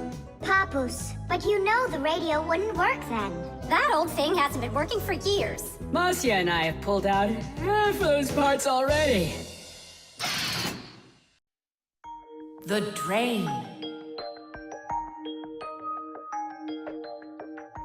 Hey, Nolik, come help me. The fan in the computer needs dusting. Not right now. Me and Tom Thomas are painting a card for his parents' anniversary. Oh, look, poor you. You must be so tired. Hi, Simka. It's really great you're here. I have a question. 12th anniversary, is it spelled with an F or is it with a V? You know what? First put down the number 12, and then put a dash on there, and then a TH. Oh, right. But first I'll change the water. I'll be right back. Oh, Mama left her ring here. Whoa! No! Oh no, what have I done? I spoiled my mom and dad's special day. Where? In the bathroom? My mom's ring was lying there, and I dropped it into the sink, and now it's washed away. There goes the day. It didn't wash anywhere. Don't you know anything about how a drain trap works? About a what? A drain trap's a special curved pipe under the sink basin. Water flows out of the faucet and flows down into the drain trap, and after that it goes down to the sewer. But when you turn off the water, not all of it washes away. Some of it stays down in the drain trap. It's made that way so the smell from the sewer won't get back into the house. A ring is much heavier than water, so if you happen to drop it down the drain, it won't wash away. It will stay at the bottom of the drain trap. Well, that means we still got a chance. Yeah, but how in the world can we get it out of that trap? Who knows? I don't know how to swim. Don't worry, it's all under control. Do you have any thread? Plenty of it. Go get it, and I'll be back in a flash. I can't fix it like this. I need my welder. Papoose, I need to borrow your pack-a-mat for a little while. Now that's a coincidence. I need to use it too. Marcia, then I need to use your pack-a-mat. What? I'll bring it right back. Hey, where are you going? Just watch what you're doing, dear.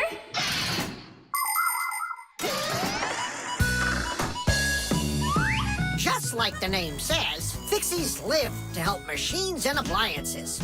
But machines are very big and Fixies are very small, so they can't get by without tools. Long ago, Fixies worked with just about anything they could find. Little feathers, threads, pins, but now they have backpacks called pack-a-mats. Inside a pack-a-mat are all sorts of tools. Just push the button and the pack-a-mat spins around, quickly shooting out a hook or a magnet or even a parachute. Every adult Fixie has their own pack-a-mat. But before children can get them, they have to go to school and study hard and then pass an exam before they have the rights of a full-fledged Fixie. And it's only after all of that that young Fixies get their own pack-a-mats. And what? You're going down there with just that on? Not just like this. Yeah, like that. Huh? She was just saying, when I tug on the thread, you need to pull me up. I got it. He just said, I got it. She said she doesn't need me to repeat what you say.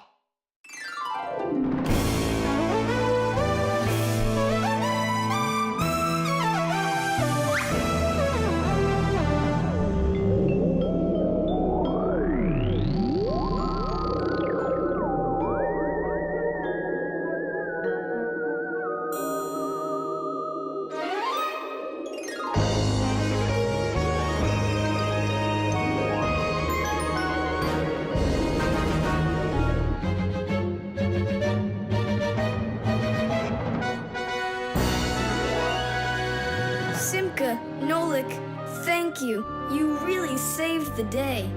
That's what Fixies are for.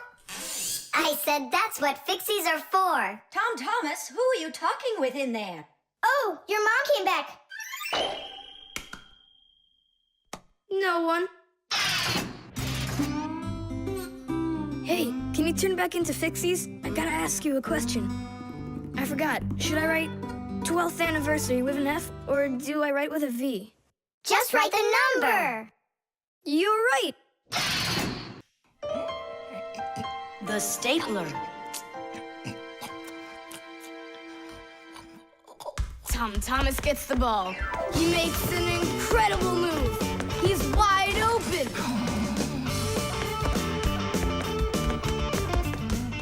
The goalie sees him and he screams in horror. He shoots and score! Yay! Tom Thomas, stop kicking that ball. Your school concert starts in 30 minutes, and I don't want to iron your pants again. All right, Mom. Just one more time, huh? No, I'm sorry. Mom said I have to quit kicking the ball. But Mom said nothing about dribbling the ball. Go, you can do it. You can do it. Yeah.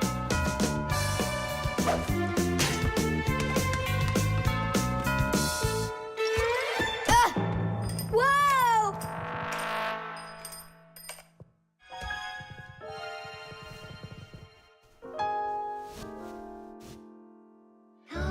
Tom Thomas, your pants. This can't be. These are my special concert pants. Ugh. Yeah, how will you go now? Well, your mom does have enough time to sew them. I'm scared to even tell her about it. She said that I had to stop playing. Hey, I've got it. Here. You think we should fix the rip in his pants with a stapler? Yeah, isn't it a good idea? I gotta try it out. You do. Like this? Stop. Why? What's wrong? My nose itches. That's all. Let's go. You're right, Nolik. It works. That is super. Yeah, the stapler's really great. Do you guys know how it works? Just keep stapling and I'll tell you. The staples for a stapler are lightly glued together. That way you can load many staples at once instead of one at a time. And a spring pushes the staples to the front. When you push down on the arm, a metal tooth pushes the front staple down through a thin space. And the staple punches holes in the paper. Next, the pointy ends of the staple push down onto a plate. And that makes the staple bend behind the paper. And there you go. The papers are fastened. So you could say that we're sewing, but using a stapler instead of a needle. Yeah, and it works even faster. Huh? What's going on? Could it have run out of staples?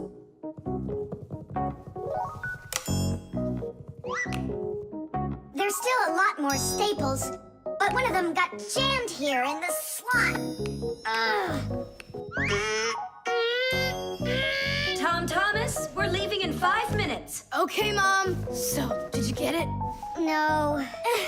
Why don't we get Papa's to help us? Because he's really strong and he's got a pack-a-mat. We can do this ourselves. Tom Thomas, find something we can use to push that staple out.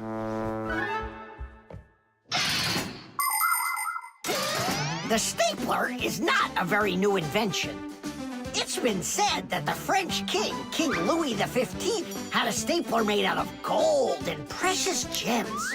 Unfortunately, it could only hold one staple at a time. Modern staplers are much more convenient, and people have come up with so many kinds for paper, for plywood, and even for skin.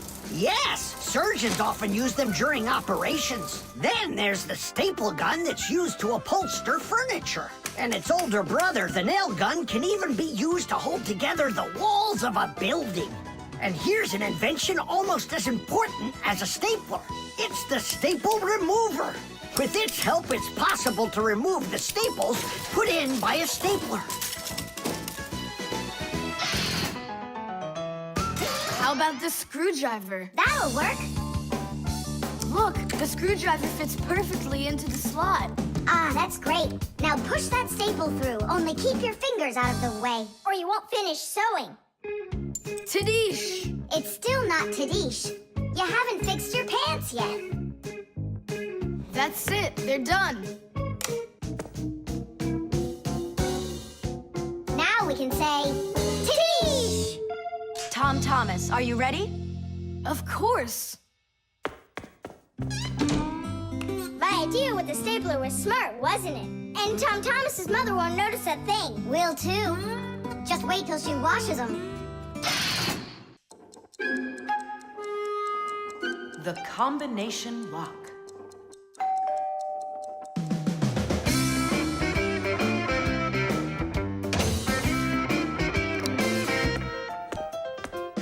Ah! He's home!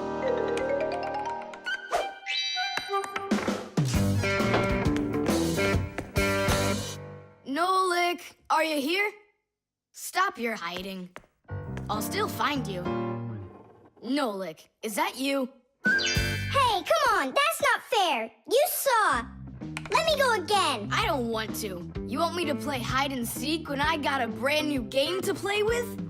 Where is it? I don't see it anywhere in the room. I took it to school with me For what reason? to show it off.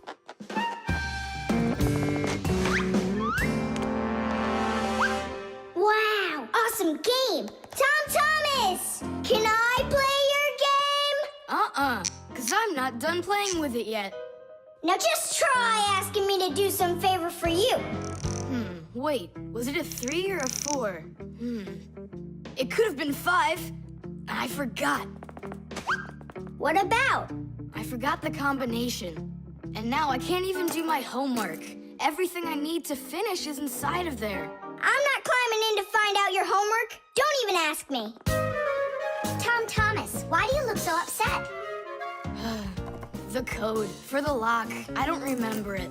Don't you worry. Ha! We'll open it. I know all about a code lock. A simple code lock is built with a few discs that have numbers on them. In the center of each disc is a hole with a notch. When all of the discs are turned so their notches line up in a straight row, the lock's pin can slide out freely.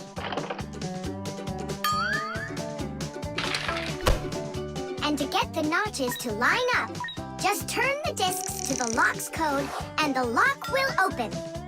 It's that simple. simple. It looks like we gotta take a look inside the lock. Ah, I see. Nolik, where are you? There's work to do. I won't do it. I'm not gonna help such a greedy boy. Nolik, won't you help me out here? And I won't be so greedy anymore. All right, you broke me down. Only as soon as we're done, you're gonna let me play with the game. Right. There's no room in here. Hang in there. We'll start turning the discs one at a time, and you yell stop when they're lined up. Stop! Turn the next one now. Stop! Stop! Now try. Yes! Alley-oop! Titties! Hooray! And your code was really simple. Way too simple. The secret numbers and letters that you use to lock something up are called the code or the password. And to make sure your password's a really good one, here are some things you should know. Never choose a password that's really simple for someone else to guess. Like one with numbers or letters that are all the same or are all in order. It's also a bad idea to make a password out of your birth date or name. It's better to think of a password that's a bit more complicated. And don't forget your password once you come up with it. Write down your password on a piece of paper and keep it in a safe place, but don't show it to anybody else. And then, if you happen to forget your code or password, you'll be able to remember it with the help of that piece of paper.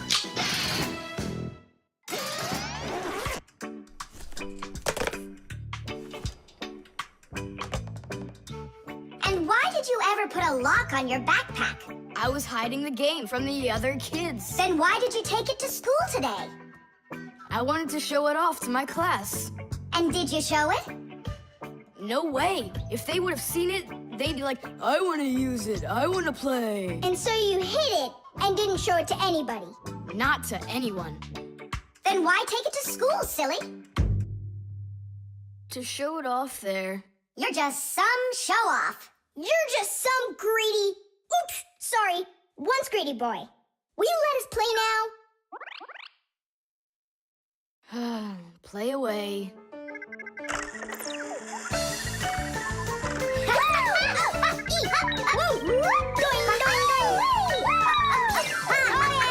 We're not bothering you, are we?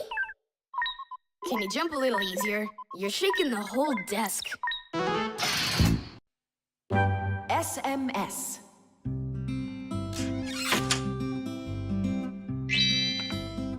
Hey.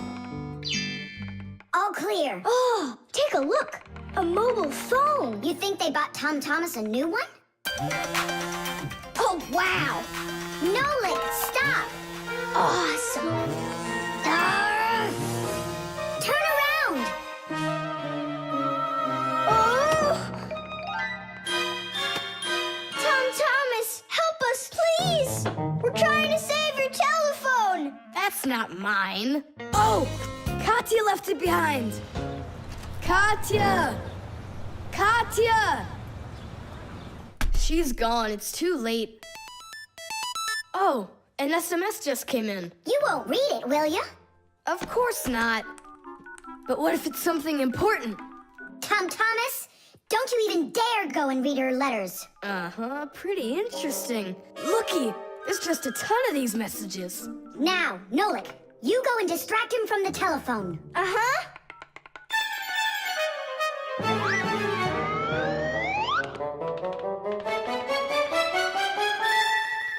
Chisaka, hey! It's me, your buddy Nolik.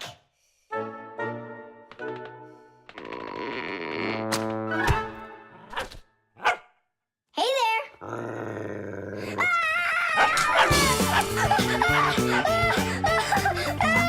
Chisaka, cut it out.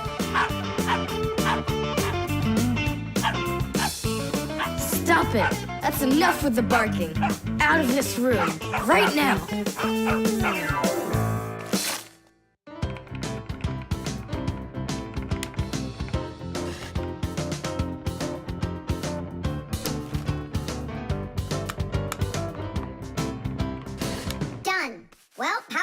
off now.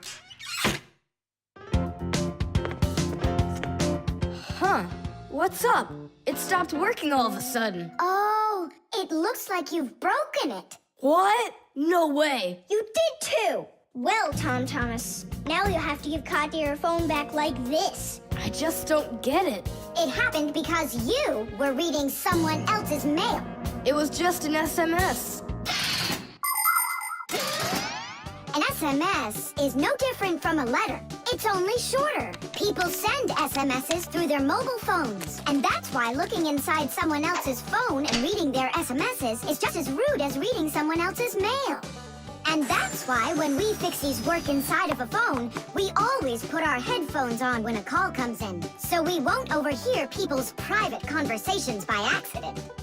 It's just the polite thing to do. I promise I won't read anyone else's messages. But that's not gonna make the mobile work again. Now what? Tell him the truth? Don't you worry, Tom Thomas, because we turned the phone off. And now we'll turn it back on.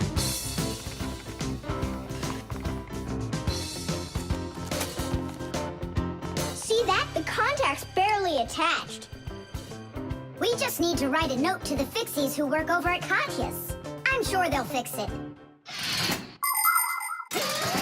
There are Fixies living in every home, and the work they have to do can seem endless. The TV starts acting up, then the doorbell breaks, the washing machine stops running, and then the phone won't ring. And besides all of that, there is cleaning and there's oiling.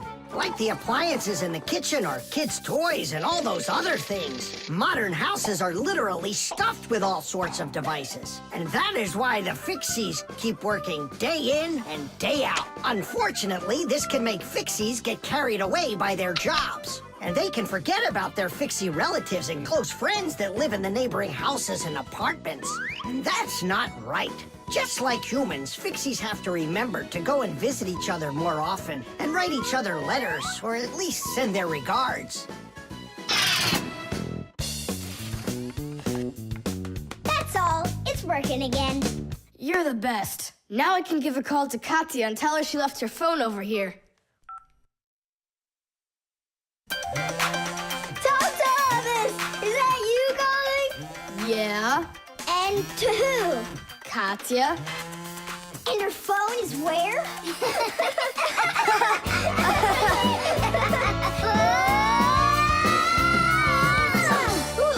Tom Thomas, good catch. Boy, you're fast. Just like a... Like a Fixie. The toothbrush. Once I finish you, my top secret growth potion, I will create my own giant canine crew! And then I'll rule the... Whoa! Wow, this is super. You're better than a TV show. Oh yeah, it's fun, but it's gonna end badly. Tom Thomas, get ready for bed. I'm going, Dad.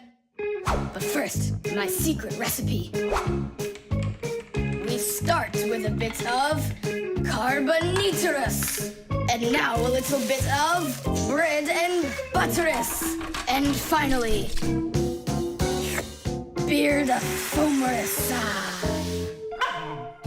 Chusaka. Don't be afraid. Drink, my baby.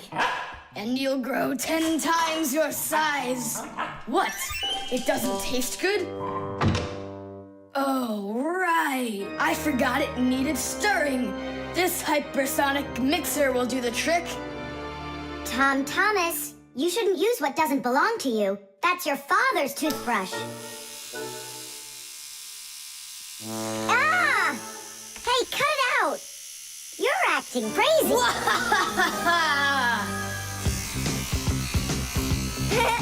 Bubbles! Hey, boom, boom, boom!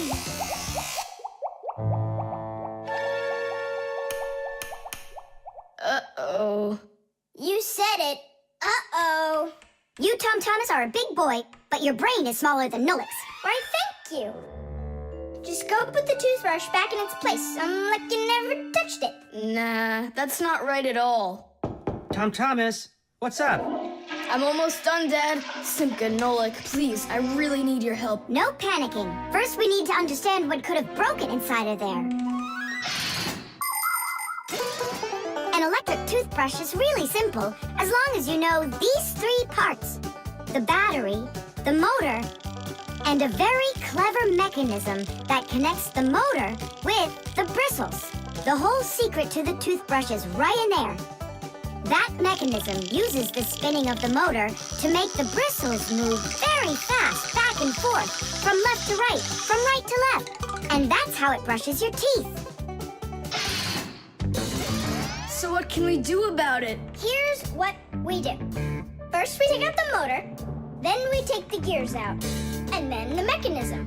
How much time do we need to do that? 1 or 2 hours. What? No! Just listen here, Tom Thomas. You need to open up the battery compartment. Wait for me right here.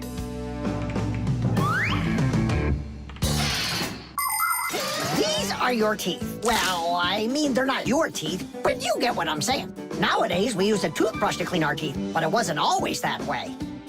The ancient Egyptians used a chewed stick to scrape their teeth, while the ancient Greeks rubbed their teeth with a rag. And the Vikings, well, who knows what they used? And then, only 200 years ago, an Englishman named William Addis came up with something better. He drilled holes into a meat bone, inserted bunches of bristles into them, and there you go, the toothbrush. And here's what I need to tell you all as a fixie. That is, as a master repairman. You need to make sure to brush your teeth often, especially after eating, or you'll be getting them repaired often at the dentist. Well, is something wrong with the mechanism? No, it's fine. Is the motor burned out? No! Then what's wrong with it? You're not gonna believe it. But the battery died. That's all? I know what to do. I'll put in new ones.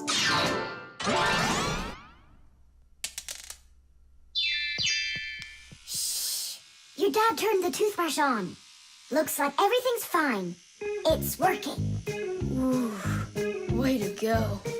Excellent. Your dad will never find out what kind of slop you mixed up with his brush. What slop? How dare you, Nolik? How dare you refer to my mighty potion like this? Tom Thomas, somehow soap got all over my toothbrush. Can you explain that? Ay, ay, ay. Well, you got caught. What do you say now?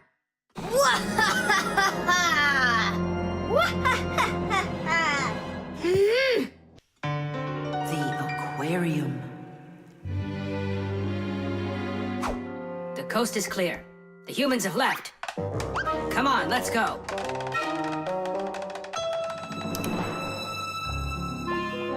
Marcia, why are the fish looking so tired? 'Cause they're not getting enough air in there.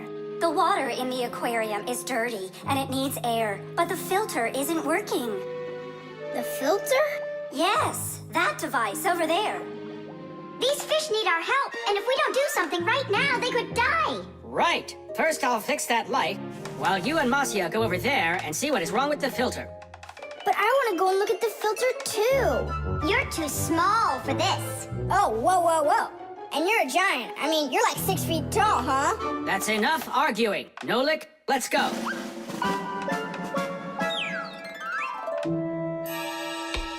Well, let's check it.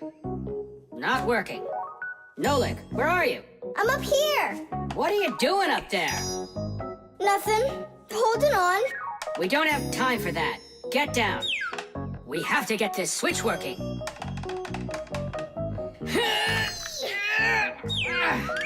Marcia, what's the matter with the filter? Well, probably something's caught inside and it's stopping the motor from turning. A filter is used to keep the aquarium water clean. A motor in the filter turns the paddles and pumps water through a fine net or a sponge. The dirt in the water gets trapped in there, and the cleaned water is put back into the aquarium. Many filters not only clean the water, but also add air to it, so there will be more oxygen in the water. You see, even though fish live their lives in water, they need oxygen just like all of us.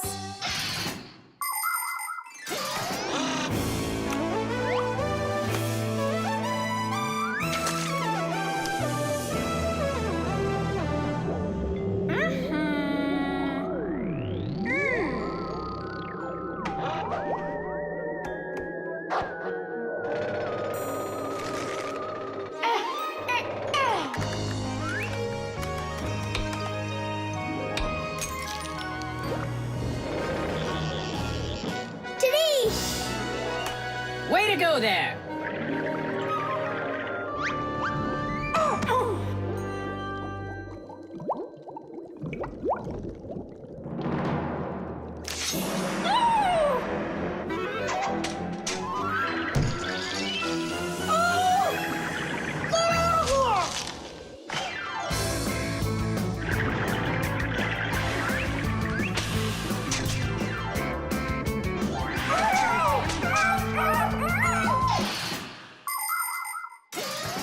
There are lots of ways for people to breathe underwater. As an experiment, try putting an empty glass upside down in water, and you'll see that some of the air stays in there. That's the idea behind the ancient diving bell. An empty bell was lowered under the water, and some of the air remained in there for the diver to breathe. And about 200 years ago, the first diving suits were invented. The diver got air from a hose that started above the water. This let the diver spend a long time under the water and even walk around on the bottom, but just not too far. Later on, people learned to squeeze a lot of air inside of metal tanks, and that's when scuba diving started. Scuba divers breathe the air stored in these tanks so they can swim freely and even dive deep down below the water. Our work is done. The light is on, and the filter is working. And the fish look so excited! As if they're not fish, but monsters. Thank goodness they're behind glass. Papoose! Just hang on. We'll be right there to save you. But I don't even have my pack-a-mat. Ooh, look how they're chopping their teeth. They must be so hungry. You're right. They're hungry. Nolik, come on.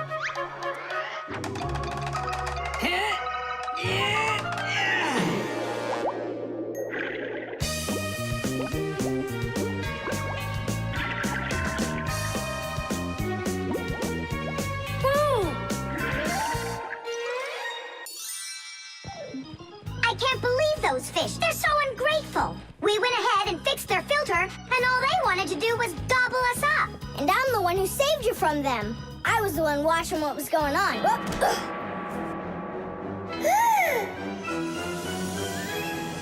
Oh, gee. Hold it. Do you think giving her some food will help? As long as you're not thinking that food is me.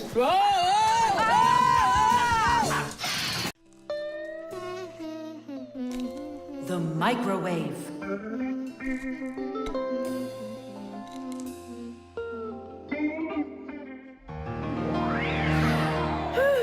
Okay, children, for today's lesson, we're going to learn about the microwave oven. It's a very special appliance that people use to heat all sorts of different foods up. Oh, wow. Is there any chance that we could get heated up here? You'll find out about that too, if you'll pay attention, of course. Whoa! Got it? Now listen carefully. I'm listening. Of course, young Fixies go to school just like human kids, but their parents teach them a lot of important lessons, too. Fixie parents take their kids on tours of all sorts of different devices and teach them what Fixies can do to keep them working properly. They like to show them how the computers or televisions or gaming systems work, or any one of the many appliances they take care of inside of the kitchen, like the stove. Every once in a while, a new device appears in the house, something that the Fixies have never dealt with before. To learn how this new thing works, the Fixies gather together and read the instructions that the humans keep printing up, but almost never seem to take the time to read for themselves. And so now it's time to look at the magnetron. That's what emits the microwaves. Oh, and so the food absorbs the microwaves, and that's what heats it up. That's right. And now, Look carefully to your left. Hooray! Freedom! Oh, Tom Thomas. What do you say? Want to watch cartoons? I can't. I need to do my homework. Then just do it quickly. For some reason, whenever I start doing homework, I always get hungry for some food. Then just eat faster. No. The faster I eat, the sooner I'll have to start doing my homework. It already got cold. I need to go warm it up. 1 minute should be enough. These aren't just ordinary wires. These are for...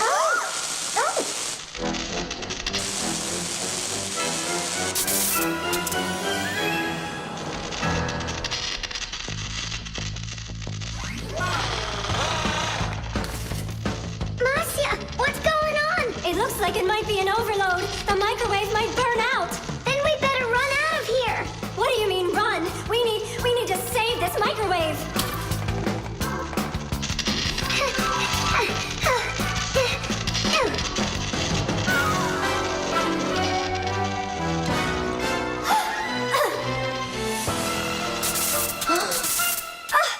Simka and Marcia are inside.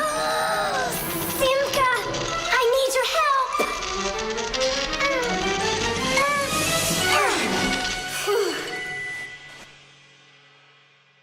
Tadish. Oh, what's wrong with the microwave? It looks like it just broke. Who cares if it broke? What matters is that Simka and Marcia aren't broken. Look, there's no one here. Of course not. We were behind the wall. You wouldn't believe what happened in there. Oh, there you go. Tom Thomas, why did you put that fork into the microwave? Why not? You mean I'm not allowed? Remember, never put any metal objects into a microwave. If you put forks or spoons in a microwave, you can burn it out. And then not even a Fixie will be able to fix it. Even a thin metal border on a plate can cause serious problems. Also, never warm up food in sealed packages or bottles inside a microwave. And one last thing, don't even think of cooking eggs in their shells in there. They'll just explode. Sorry, I didn't know any of that. Nolik, and what were you thinking? Why didn't you warn Tom Thomas about this? Well, Oh, today you skipped school. And now you don't know it either. Nolik, where are you going? I'm talking to you. Where else? I gotta go study all about microwaves. And I'll go do my homework now. But first you'll sit down and eat for a while, right? No, I'm not gonna eat food. First I'll go and play some games for an hour or so.